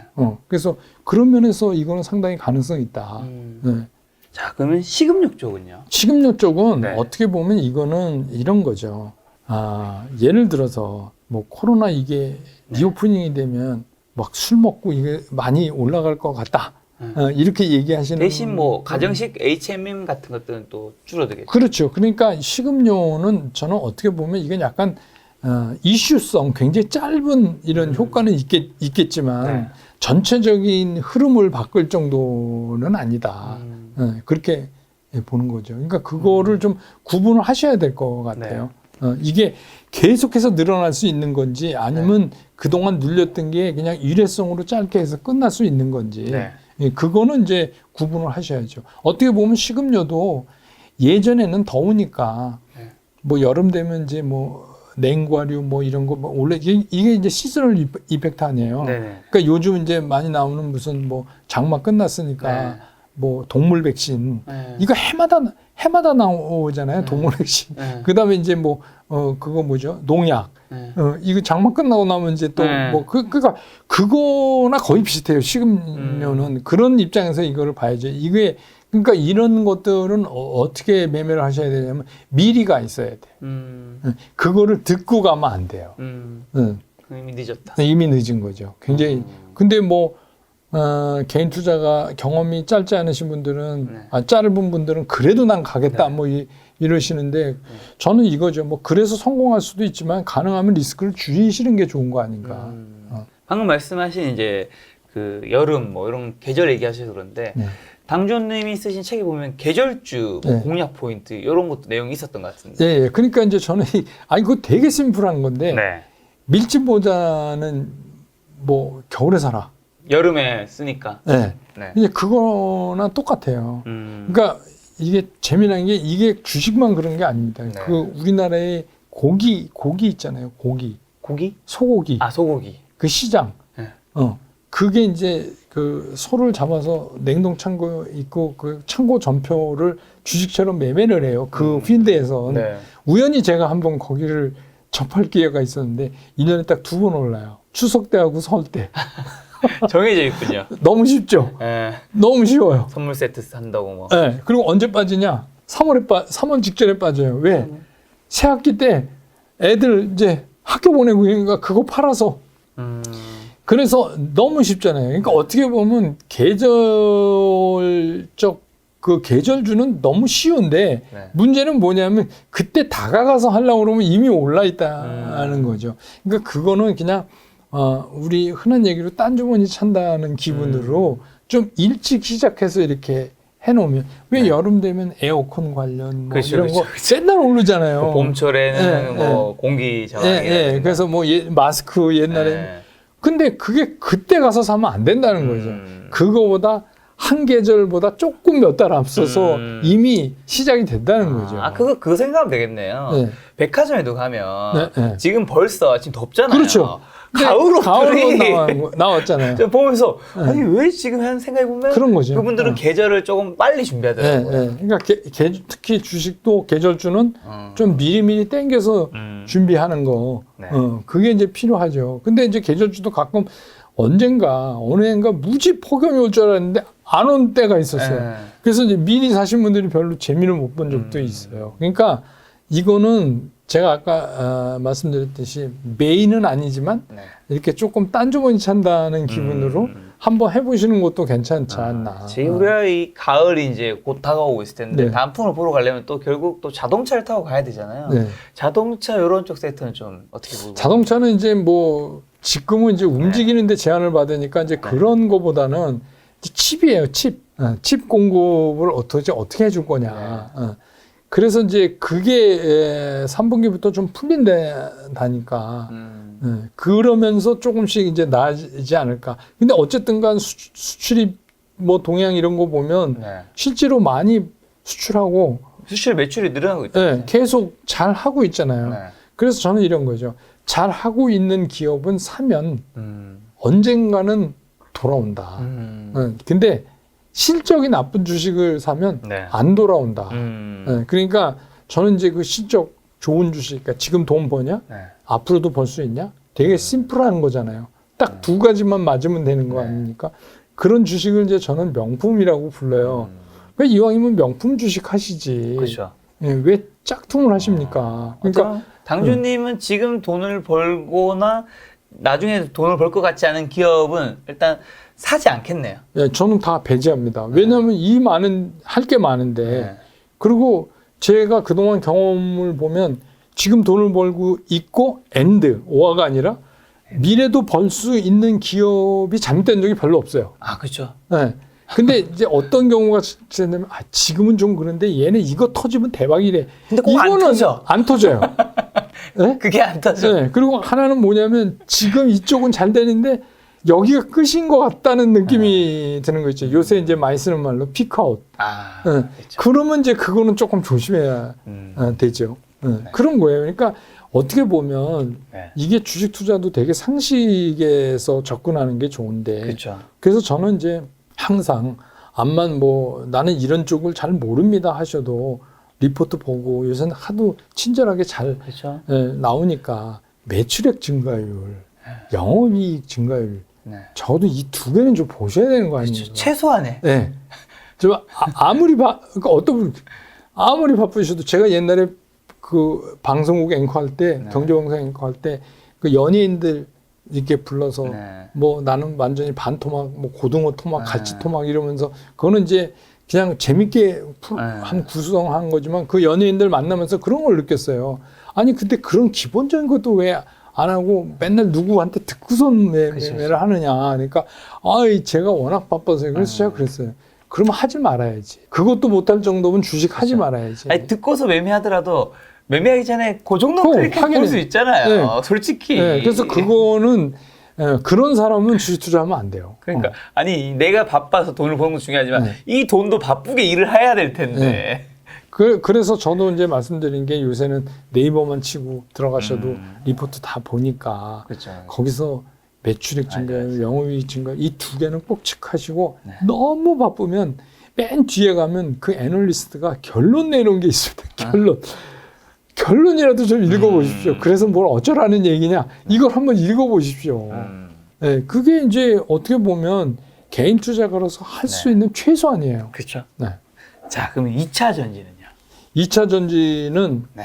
사실은 그 반도체와 함께 앞으로 우리한테 상당한 거를 가져다 줄 거는 맞아요. 그렇죠. 맞는데 이제 여기도 여러 가지 복병이 좀 도사리고 있죠.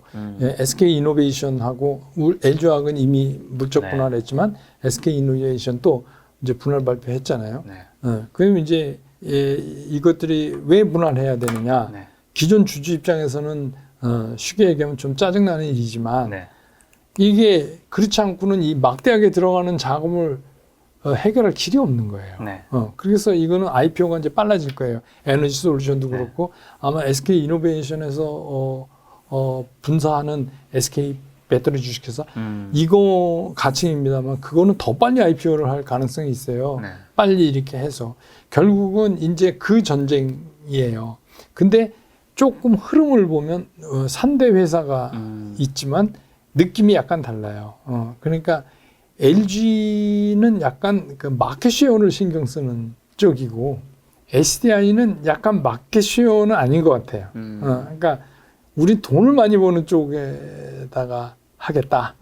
약간 요런 스타일로 가는 것 같고 그 다음에 이제 이노베이션은 이 뒤늦게 이제 들어가서 지난번 소송도 있고 그러니까 물어줘야 될 돈도 있고 그러니까 여기도 이제 약간 NG만은 못하지만 그래도 마켓쉐어를 어느 정도 유지하는 이런 개념이잖아요. 그러니까 그런 개념을 놓고 여러분들이 한번 따져보세요. 나는 어떤 스타일의 회사가 나랑 맞겠다. 어떤 식으로 하는 회사가 나랑 맞겠다 해서 그거를 선택하시면 되죠. 왜냐하면 이제 한번 보세요. 몇 년 지나면 거의 반 이상 전기차만 다닐 거예요. 셋 중에서 어느 걸 좀 좋게 보세요? 셋 중에서는 최근에 주가는 삼성 SDI가 좀 좋았던 것 같아요. 저는 이제 예전부터 이제 터픽을 SDI를 꼽았어요. 왜요?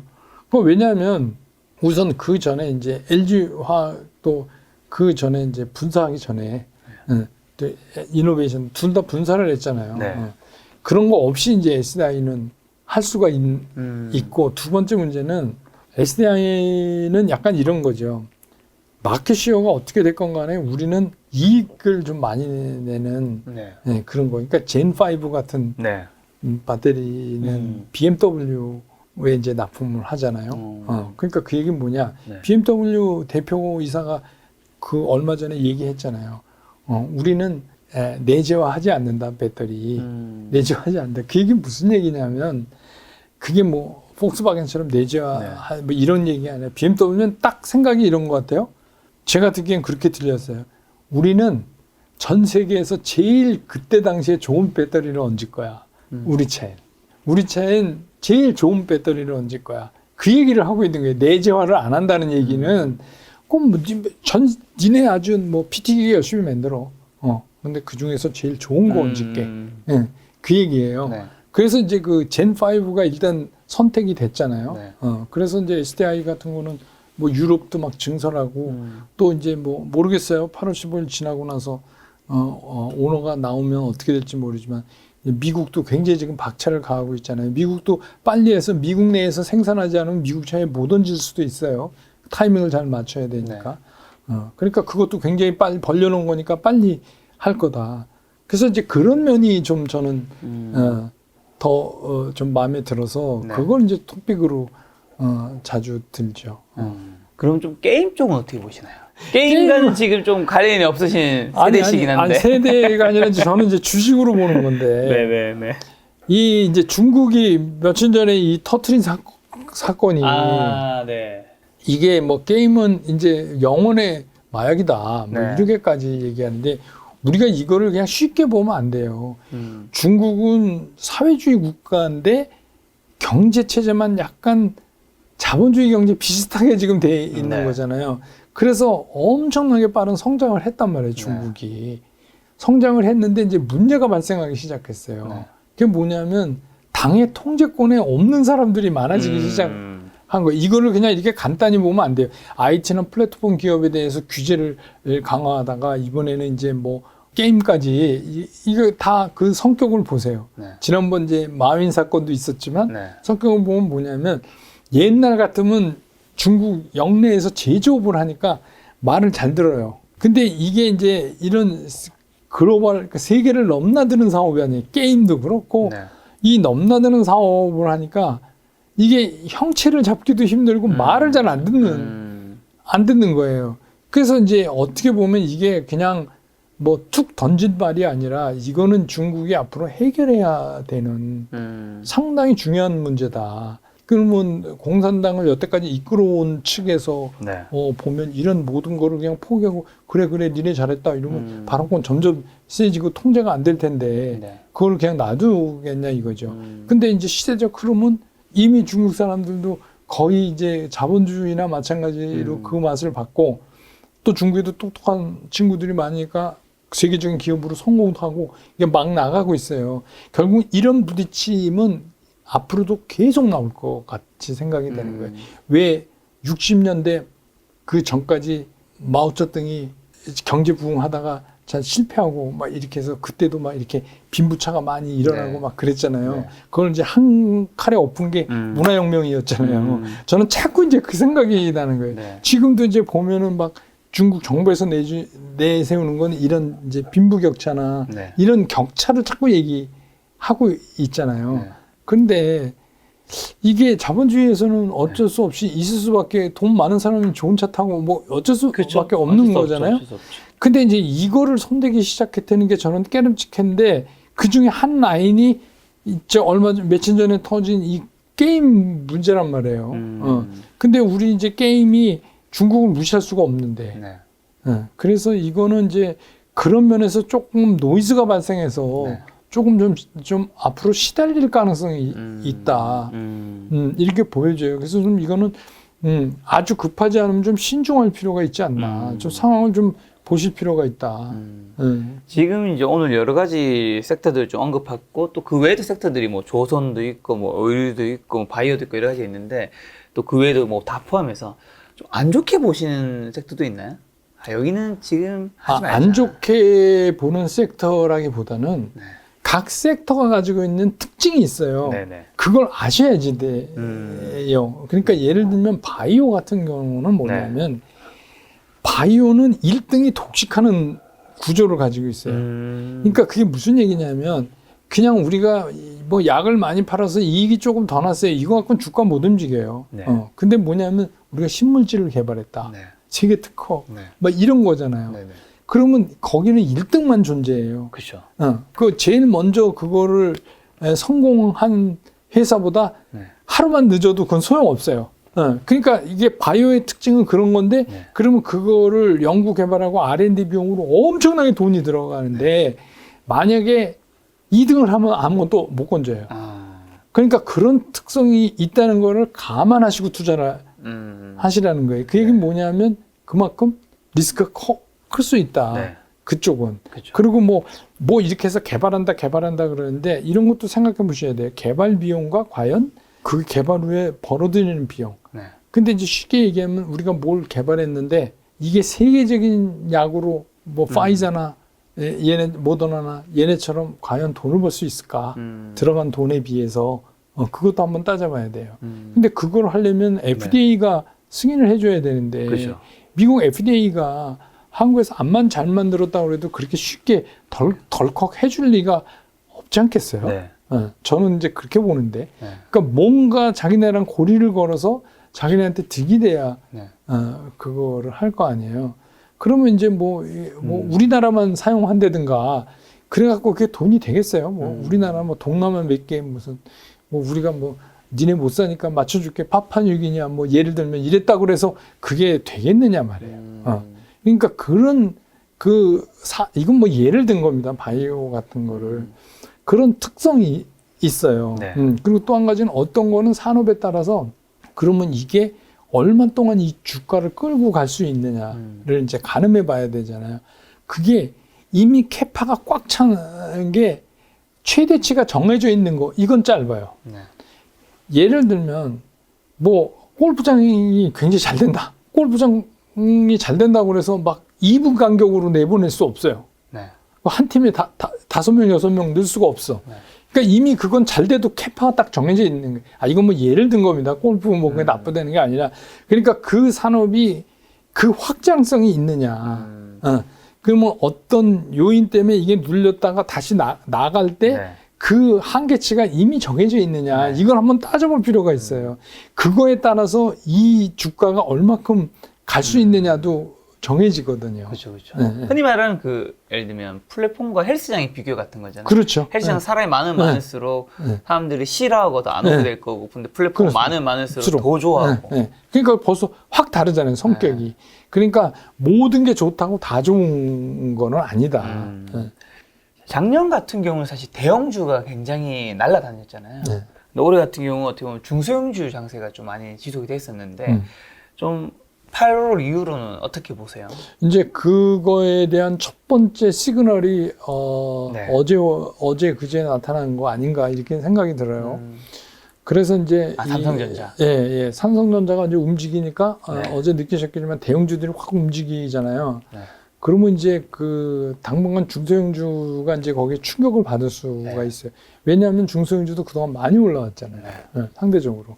근데 이제 그동안 대형주가 많이 쉬었다가 이제 그게 항상 그런 게 있지만, 그리고 이제 또 한 가지 우리가 신경 써야 되는 게 연말로 갈수록 이 대주주 10억 조항은 아직 유효해요. 근데 이제 시장이 늘 그렇지만 이걸 땡겼어요. 네. 그러니까 내가 대주주 10억 요건에 네. 해당해서 이 주식을 빨리 팔아야 된다는 사람은 가능하면 높은 가격에 빨리 팔고 싶을 거 아닙니까? 네. 그러니까 그게 빨리 자꾸 앞쪽으로 올 가능성이 네. 있어요. 그러면 그건 대형주보다 중소형주가 해당이 더 많이 되죠. 네. 그러니까 이제 그런 거를 좀 감안하셔야 된다. 그래서 이것도 어떻게 보면 우리만 갖고 있는 계절적 요인이지만 이것도 이제 그런 거를 타기 시작했다, 이미. 이제 뭐 지금 폭염이지만 그래서 이제 그런 얘기 많이 하잖아요. 중소형주는 날씨와 함께 기온이 떨어짐과 함께 움직인다, 이런 얘기도 하잖아요. 그러니까 뭐 그것도 어떻게 보면 패턴이니까 네. 그것도 좀 계산에 넣으실 필요가 있지 않나. 그리고 우리가 이제 주식 투자하다 보면 이 시장이 하락할 때 특히 내 종목이 더 떨어진 경우들이 많잖아요. 아까 전에 그 당준이 말씀하신 것처럼 지금 돈을 벌고 있는가, 그다음에 앞으로 돈을 벌 것 같은 기업을 사야 될 텐데 내 주식이 떨어졌을 때 더 사야 될 기업들은 또 있을까요? 이거죠. 그러면 이제 그런 입장에서 보면 답이 쉽게 나와요. 그러면 나는 어떤 주식을 사야 되냐? 네. 싼 주식을 사야죠. 네. 싼 주식이라는 게 뭐예요? 낙폭과대죠. 네. 근데 이제 여기서 체크해야 될 게, 그럼 낙폭과대는 좋다 이게. 낙폭과대. 근데 얘가 실적이 형편없는 거냐? 그게 아니라 실적은 괜찮은데 그냥 대형주가 안 되니까 그냥 이렇게 주저앉았다. 이런 거는 낙폭이 큰 게 빨리 올라가죠. 자기 펀드멘탈 관계없는 뭔가 이슈라든가. 그렇죠. 예. 근데 그게 이제 뭐 이슈 소멸이 될 수 있다든가 네. 뭐 이런 쪽에서 그것도 고르는 팁인데 네. 그래서 이제 그런 거죠. 실제로 펀더멘탈에 전혀 이상이 없으면서 네. 낙폭 과대주부터 한번 살펴보시라. 네. 그거는 아주 좋은 방법 중에 하나예요. 알겠습니다. 당준님 주변에는 슈퍼 개미 분들이랑 좀 부자 분들이 많이 계시잖아요. 많죠. 네. 아무래도 증권업에 네. 이제 한 40년 종사하시고 네, 퇴직하시다 네. 보니까 우리가 흔히 알고 있는 이름만 말하면 이제 아시는 네. 슈퍼 개미 분도 계시고 네. 부자분도 좀 계실 텐데 부자분들은 좀 종목 고르는 비법이 조금 우리가 일반 개인 투자자 좀 다른가요? 글쎄요, 어떨까요? 뭐 저는 이제 네. 이 밥을 굶지는 않지만 부자는 아닌데 네. 저는 근데 이제 그분들은 워낙 많은 분들을 제가 아니까 네. 근데 문제는 뭐냐면 특별한 비법이라는 게 없어요. 원칙이에요. 원칙. 네. 그러니까 주식 투자의 필살기가 뭐냐? 네. 이건 원칙이에요. 어떤 원칙인가요? 자기만의 원칙. 네. 근데 이분들은 그거를 정하고 꼭 지켜요. 그러니까 나는 이렇게 매매를 하는 거다라는 게 정해지면 어떠한 상황에서도 그걸 꼭 지키시더라고요. 그분들은. 그래서 이제 부자가 되고 돈을 깨먹는 사람들은 매일 바뀌어요. 시장이 바뀔 때마다 마음이 바뀌어. 그 상황이 바뀔 때마다 마음이 바뀌어요. 네. 그리고 이제 종목을 산 것도 네. 종목 살 때도 자기 그 주관에 의해서 나는 이 종목이 아까 뭐 제가 말씀드린 뭐 돈 잘 벌고 앞으로도 잘 벌고 그래서 난 이 종목에 네. 대한 신뢰가 있다. 네. 이렇게 해서 하는 게 아니고 네. 그냥 누가 좋대더라 하니까 일단 사고 그렇게 되니까 그 다음에 장이 조금 흔들거리거나 이게 좀 주저앉거나 그러면은 못 견디죠. 네. 그 차이 같아요. 그래서 똑같은 거를 줘도 그러니까 예를 들어서 슈퍼개미 이런 분들이 막 종목 이렇게 가끔 친한 분들한테 가르쳐 주는 경우도 네. 있어요. 저도 많이 목격했는데 네. 그 슈퍼개미 보는데 그분은 못 벌어요. 그럼 뭐 차이가 뭐가 있냐? 그거를 어떻게 운영하는 거에 대한 자기 철학이 있는 분은 그걸 지켜나가니까. 네. 근데 그렇지 않은 분들은 그거 못 지키죠. 어떻게 보면 우리는 이제 늘 종목이 제일 중요하다고 생각하지만 종목보다 중요한 게 그러면 운용이 있다. 운영이 자기가 이거를 어떻게 하는가. 네. 아니 제가 그 뭐 이런 얘기하면 옛날 얘기하면 나 때는 말이야 뭐 이러니까 그런데 뭐 나이가 있으니까 옛날 얘기하면 네. 옛날에 주시장에 백할머니라는 분이 계셨어요. 아 알죠. 네. 전설적인 분이죠. 그분 관리자가 저였거든요. 아 진짜요? 네. 근데 그때는 그분이 거의 외국인이랑 똑같아요. 그분이 뭐 샀나가 그냥 화제. 자금이 워낙 크니까. 워낙 크니까. 근데 그분도 진짜 고집스러울 만큼 자기 원칙이 있으세요. 저도 이제 뭐 관리라는 게 그분이 네네. 저보다 정보가 더 많으시니까 그때는 다 이제 전산화 되기 전이니까 네네. 그런 이제 뒷작업 해드리고 뭐 하는 거가 주로지만 아무튼 제가 대리 때 이제 그거를 이제 네. 관리를 해 주면서 제가 그냥 농담으로 막 어머니 이렇게 부르고 그럴 네. 정도였어요. 이제 매일 뵈니까. 근데 놀란 게 그분은 그분 나름대로 지키는 원칙을 한 번도 흩뜨린 적이 없어요. 진짜 놀라울 정도예요. 일단 너무 궁금합니다. 지금 백할머니 근데 어떻게 살아 계신가요? 아이 돌아가셨죠. 돌아가셨구나. 그럼요. 그러면 돌아가기 직전까지 네. 예전에 굉장히 유명하셨던 분들 있잖아요. 네, 이름만 네. 말하면 아는 분들이 그 이후에 재산이 굉장히 많이 사라졌다는 얘기를 굉장히 많이 들었거든요. 아니 이제 그게 왜 그렇게 되냐면 뭐 네. 그분들도 뭐 상속도 해야 되고 네. 뭐 그리고 이제 연세가 드시니까 뭐 네. 계속 이거를 하실 수는 없잖아요. 네. 그래도 뭐 자식들은 누구 하면 여러분 잘 몰라서 그렇지 뭐 아는 분들 많아요. 잘된 분들이 그럼 한마디로 왜 백할머니 분은 이제 돌아가시 전까지 재산을 굉장히 더 불리거나 잘 유지했다라는 거군요. 예. 그래서 뭐 이제 뭐 자식들도 유명한 네. 그룹도 있고 뭐 하여튼 그래요. 근데 이제 그분들은 어떻게 된 거냐면 이게 전산화가 되면서 이제 기관 투자가 또 자본 자유화 되면서 외국인들이 시장에 들어오면서 이제 그게 좀 그때부터 이제 헷갈리기 시작을 한 거죠. 근데 그 전에는 뭐 그분들이 거의 뭐 지금 우리가 외국인 못 샀어 매일 점검하는 거랑 거의 똑같은 거죠. 그 정도로 시장의 파워가 있음에도 불구하고 네. 그분들도 제가 이렇게 쭉 보면 진짜 고집스러울 만큼 그 원칙을 지키세요. 백할머니님의 원칙은 한 가지 정도 뭐가 있었을까요? 그분도 똑같아요. 무조건 우량주 사는 거예요. 무조건 우량주. 그때는 지금보다 더 했어요. 막 찌라시가 막 돌아다니고 막 더 했단 말이에요. 그럼에도 난 그런 거 안 본다. 그리고 진짜 그거를 분할 매수장 계속 사서 옆에서 그걸 도와드리는 사람이 불안할 정도로 사서 당신이 거기에 대한 확신이 있으면 딱 덮어두고 기다리는 거예요. 그러면 올라요. 정말 올라요. 그래서 막 오르면 이제 그분들은 큰 손이라고 그러죠. 우리 큰 손.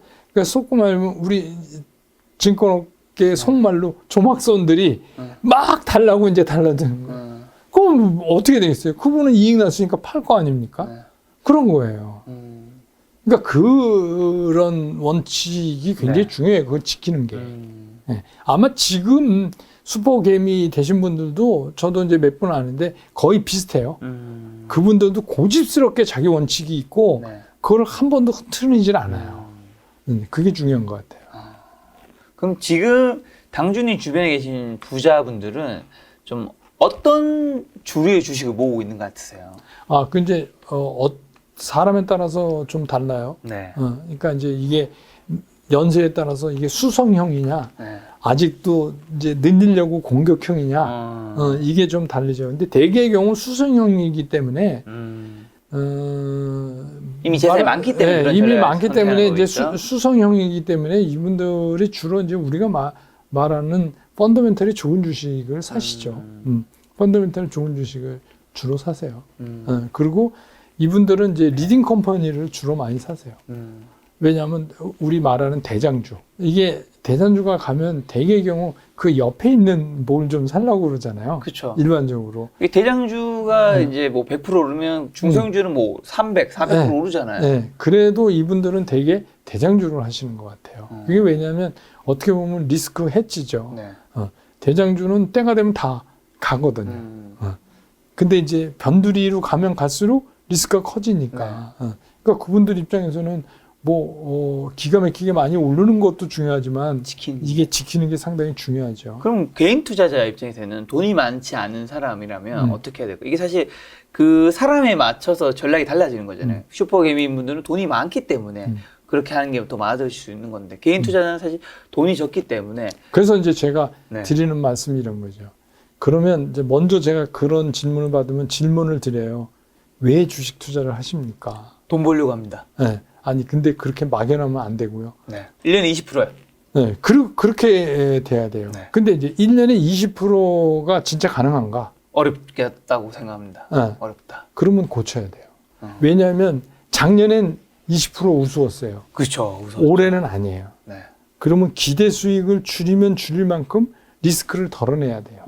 그러니까 예를 들면 이거는 리스크가 상당히 있지만 나는 빨리 벌어야 돼. 쉽게 얘기해서 나는 주식으로 대박 나야 돼. 네. 이렇게 덤빌수록 쪽박으로 갈 가능성이 크다. 그 얘기는 뭐냐면 리스크를 그만큼 많이 안아야 우리가 기대 리턴도 커지는 그렇죠. 거니까. 네. 그러니까 제 입장에서는 그런 거 버리시고 네. 그냥 일반 투자가 특히 이제 개미라고 불리는 분들의 투자 방법은 기대 수익을 좀 많이 낮추시라. 그리고 자꾸 부자랑 비교하지 마시라. 네. 그래서 제가 얘기하잖아요. 주식 투자는 상대평가하는 거 아닙니다. 상대평가를 하는 순간부터 무너집니다. 그러니까 나랑 같이 주식 투자하는 애가 주식으로 돈 벌어서 차를 바꿨네. 그게 나랑 무슨 관계 있냐. 이렇게 생각해야 돼요.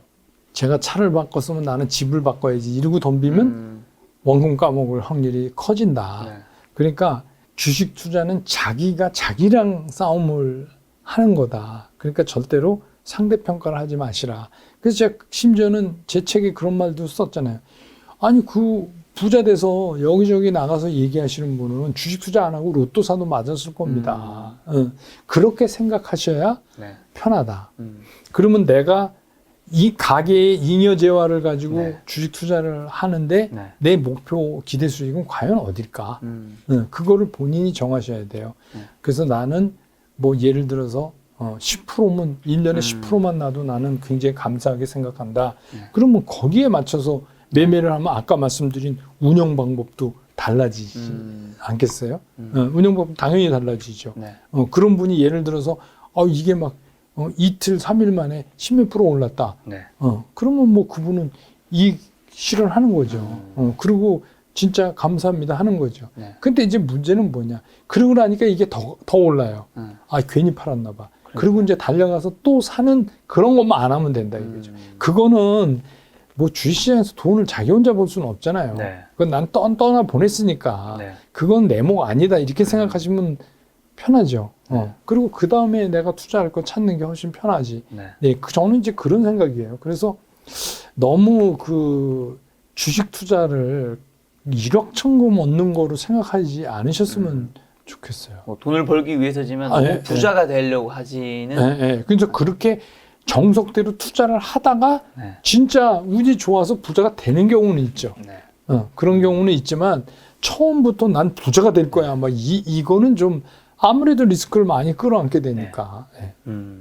주식시장이 사실 크게 세 가지는 주식시장 전체인 거고, 두 번째가 그 섹터, 업종인 거고, 이제 세 번째가 약간 섹터 안에서 또 뭔가 주도 종목 같은 거일 텐데, 좀 우리가 사실 시장 관련된 이야기를 유튜브에서 굉장히 많이 듣잖아요. 시장이 계속 많이 바뀌는데, 우리가 시장을 좀 판단할 수 있는 방법이랑 시장 분석, 팁 같은 거 좀 있을까요? 저는 이제 그래서 이런 이제 김작가 TV나 다른 유튜브를 많이 좀 보시길 바래요. 왜냐하면 그거는 이제 경험이 해결해 주는 문제거든요. 네. 그러니까 이제 저희 같은 경우는 그제 어제 삼성전자 탁 치고 올라가니까 공매도 쇼커브 들어오겠네 이런 생각을 번개같이 하거든요. 근데 그런 거는 경험이 얘기해 그렇죠. 주는 거지. 그게 뭐 주식 투자 이제 막 시작하신 분이 어떻게 그런 생각을 하시겠어요? 그건 뭐 저희가 잘나서 그런 게 아니라 오랫동안 이제 별의별 걸 다 봤으니까 그거를 이제 연상해서 그렇지 않을까? 이렇게 이제 생각을 하는 거잖아요. 그렇죠. 그러니까 결국은 그런 건 뭐냐? 그러면 내가 물리적으로 주식 투자 경험이 1년인데 1년을 막 뭐 10년으로 만들 수는 없잖아요. 이제 그거를 대신할 수 있는 방법은 뭐냐면 그런 경험을 가진 사람들이 얘기하는 걸 많이 접촉해 보는 것도 방법이에요. 근데 이제 똑같은 얘기만 하는 사람이거나 아니면 뭐 요새 뭐 몇백 프로 주식 알려주고 돈 받는 거 이런 거 하지 마시고 이런 이제 그 상황을 알려주는 분들이 나오시면 성격이 다른 몇 가지 분들을 이렇게 선택해서 쭉 들어보세요. 그러면 어떻게 보면 예를 들어서 전 40몇 년 동안 주식시장에 있다가 은퇴한 사람이지만 또 20년 되신 분도 있고 뭐 30년 되신 10년 그거 딱 다 정리해서 들으면 100년의 경험을 사시는 거잖아요. 뭐 경험을 샀다 그래서 꼭 성공할 수는 없지만 주식 투자는 확실히 많이 아는 것만큼 버는 거는 맞아요. 모르면 못 벌어요. 그러니까 그런 상황을 많이 아는 것만큼 벌 수 있는 기회가 늘어나는 거니까 저는 뭐 시간 나시면 그렇게 들어보시는 것도 그래서 뭐 왔다 갔다 하지 마시고 이렇게 모델 몇 사람을 정해갖고 그걸 좀 들어보실 필요가 있어요. 그 다음으로 주도 업종을 좀 판단하는 방법은요? 주도 업종은 이제 우리가 늘 하는 거지만 이런 거잖아요. 전체적인 이코노믹 어널리시스를 먼저 하는 거잖아요. 그게 끝난 다음에 이제 펀더멘탈 어널리시스를 해서 거기서 섹터를 우리가 뽑아내요. 그러니까 펀더멘탈은 아까 말씀드린 것처럼 이 섹터가 향후에 돈을 지속적으로 잘 벌 수 있냐. 이거를 판단하는 거죠. 그래서 이제 이것도 뭐 리포트에 보면 그런 산업 리포트들이 많이 나오니까 그거를 보고 그거를 결정을 해서 거기서 아까 말씀하신 것처럼 나는 대장주를 살 건지 아니면 그 옆에 있는 주식을 살 건지 해서 그거를 말하자면 인베스트먼트 풀에다 넣어놓는 거예요. 그게 우리가 말하는 관심 종목이 수족관에 넣어놓는 거예요. 그러면 이제 수족관에 넣어놨어요. 그러면 이제 이 수족관이니까 뭐 생선으로 비유하면 도미도 있고 뭐 민어도 있고 뭐 있으면 얘를 언제 하냐는 그때 필요한 게 테크니컬 어널리시스, 기술적 분석. 그걸 왜 해야 되냐? 이왕이면 싸게 사야 되니까. 그러면 이제 기술적 분석, 우리가 이제 흔히 좋아하시는 뭐 그래프, 뭐 그런 여러 가지를 동원해서 기술적 분석을 해서 얘는 요 타이밍에 들어가는 게 좋겠구나라는 걸 결정해서 이제 그 주식 매매를 완성시키는 거거든요. 이게 이제 말하자면 그 주식 투자의 원칙이에요. 그러니까 이거는 항상 밟으셔야 돼. 제가 보기에는 이건 항상 밟으셔야 돼. 아니 아무리 좋은 종목을 갖다서 가르쳐드려도 손해보는 분이 계시다니까요. 그거를 못 맞춰갖고. 그러니까 그거는 맞추셔야 된다. 그러면 기술적 분석도 마찬가지예요. 기술적 분석도 좀 공부 좀 하셔야 돼요. 근데 이거를 무슨 굉장히 복잡하게 하실 필요도 없이 일봉, 이동평균 이런 것만 정리를 해서 보셔도 다른 방법으로 하나 결과치는 거의 비슷해요. 그러니까 뭘 하나를 좀 정확하게 근데 한 가지 중요한 거는 기술적 분석에서 어떤 거는 주봉을 보는 게 낫고 어떤 종목은 일봉, 어떤 종목은 월봉 이렇게 달라요. 그러니까 이제 그거는 이제 찾아내셔야 돼요. 이게 흐름을 끌고 가는 추세 라인이 뭐 월봉에 있다든지 뭐 그런 거죠. 그러니까 이런 거죠. 삼성전자 같은 경우는 월봉을 보라고 제가 처음 말씀하셨는데 삼성전자 갑자기 이렇게 튀어나갈 때가 뭐냐면 10개월 이동평균하고 딱 부딪혔어요. 그러니까 튀는 거예요. 만약에 거기서 튀지 못하고 꺾여서 밑으로 가면 상당히 많이 빠질 수 있어요. 그러니까 이제 그런 것들 있잖아요. 그렇다고 그래서 지금 뭐 지속적으로 다음 주까지 계속 간다. 이거는 뭐 누구도 모르지만 일단은 그런 현상이 일어나는 거는 기술적 분석으로 많이 설명해 낼 수 있다. 그래서 그 어떤 것도 펀더멘탈 어널리시스나 뭐 기술적 분석 이게 어떤 건 중요하고 그런 거 없어요. 네. 이건 다 하셔야 돼요. 그럼 주도 업종 안에서 주도 주식을 선별하는 방법은? 저는 이제 그건 네. 사람마다 다른데 저는 이제 무조건 리딩 컴퍼니를 하시라. 저는 이제 대장주를 대장주. 시가총액 권해- 대장주 말씀하신 거죠? 예. 그러니까 시가총액 대장주도 그렇지만 그 산업의 이슈 메이킹을 해서 앞에 나가고 있는 네. 대장주. 대개의 경우가 그게 이제 네. 뭐 덩치도 크죠. 그렇게 하시는 거를 저는 권해드려요. 네. 근데 이제 경우에 따라서 어떤 분들은 차 이렇게 하시는 분도 계시고요. 네. 근데 저는 이제 뭐 매매를 자주 하거나 왜 이제 저처럼 은퇴해갖고 주식 투자 좀 돈 있는 걸로 주식 투자해서 그걸로 매달 뭐 일정 금액의 생활비를 번다 이런 분들 중에서 네. 잘못하시는 분들이 뭐냐면 무조건 매일 매매하시는 분들이 있어요. 그건 뭐냐면 이제 자기가 현업에 근무할 때 네. 책상에 앉아서 뭔가 일을 했잖아요. 네. 근데 하루라도 매매를 안 하면 논 것 같다는 느낌이 드니까 그냥 습관적으로 자꾸 하시는데 네. 주식 투자는 매매를 많이 한다고 꼭 보는 거 아니에요. 어떤 때는 그냥 안 하시는 게 나을 수 있다. 날 수도 있다. 그러니까 그렇게 조급해, 특히 이번 달은 그렇게 조급해 하실 필요가 없다. 매매 얘기하셔서 그런데 당주님의 과거 성공 투자랑 좀 실패 투자도 궁금하거든요. 딱 한 가지 종목씩만. 성공 투자는 많죠. 그러니까 뭐 정책에 관련된 네. 거였는데 그런데 엄청 올랐어요. 근데 정책에 관련 일단 뭐 과거니까 종목명까지도 좀 가능할까요? 그게 이제 뭐 예전에 그 북예멘 원유 개발 네. 그건 이제 정책에 정부가 이거는 해외에 개발하겠다 네. 이렇게 해서 이제 그거 관련된 거 해서 많이 뭐 이제 그때는 제가 이제 현역이니까 뭐 그 고객들을 많이 이제 돈을 버신 그런 경험도 있고 또 잘못했던 거는 뭐 저도 네. 천연병 시절엔 이게 네. 귀동량을 할 수밖에 없어서 그렇죠. 그래서 뭐 아까처럼 지금은 아닌데 이게 되면 대박 난다 이런 종목을 했다가 솔깃하죠. 네, 상장 폐지됐어요. 아. 그래서 그런 이제 저도 뭐 그런 엄청난 경험을 많이 했기 때문에 여러분들 저는 이제 그동안 네. 했던 몇십 년 동안 했던 경험을 여러분들한테 네. 대신 이렇게 말씀을 드리는 거죠. 그래서 많이 버는 것도 중요하지만 그런 리스크는 개인 투자가는 특히 리스크는 피해가야 된다. 네. 지금 기동량 얘기하셔서 그런데 기동량이란 건 결국 내 귀에 뭐 여러 가지 뉴스나 정보들이 들어오는 거잖아요. 네. 우리가 매일 뭐 유튜브나 방송 아니면 신문에서 뉴스가 보이는데 우리가 이 뉴스를 좀 어떻게 해석해야 될까요? 그 뉴스 해석하는 게 상당히 힘들죠. 왜냐하면 이제 뉴스라는 게 어떤 상황에 대해서 설명해 주는 건데 네. 요새는 이제 뉴스도 왜곡되는 경우가 많아요. 네. 특히 이제 어떤 개별 종목에 대한 뉴스. 네. 그래서 이제 한 가지 뭐 이건 예로 팁을 드리면 어떤 회사가 이런 일이 있었다. 거기까지 팩트예요. 그럼 그것만 보셔야 돼요. 근데 그 밑에 기자가 자기 얘기를 적는 경우가 있어요. 그래서 만약에 이게 되면 뭐 년 얼마, 뭐 후년에는 얼마, 어떻게 될 거로 예상된다 이런 거. 네네. 그건 그러니까 그 밑에서부터 보지 마시고. 팩트만 보자. 네, 팩트만 봐야 된다. 네.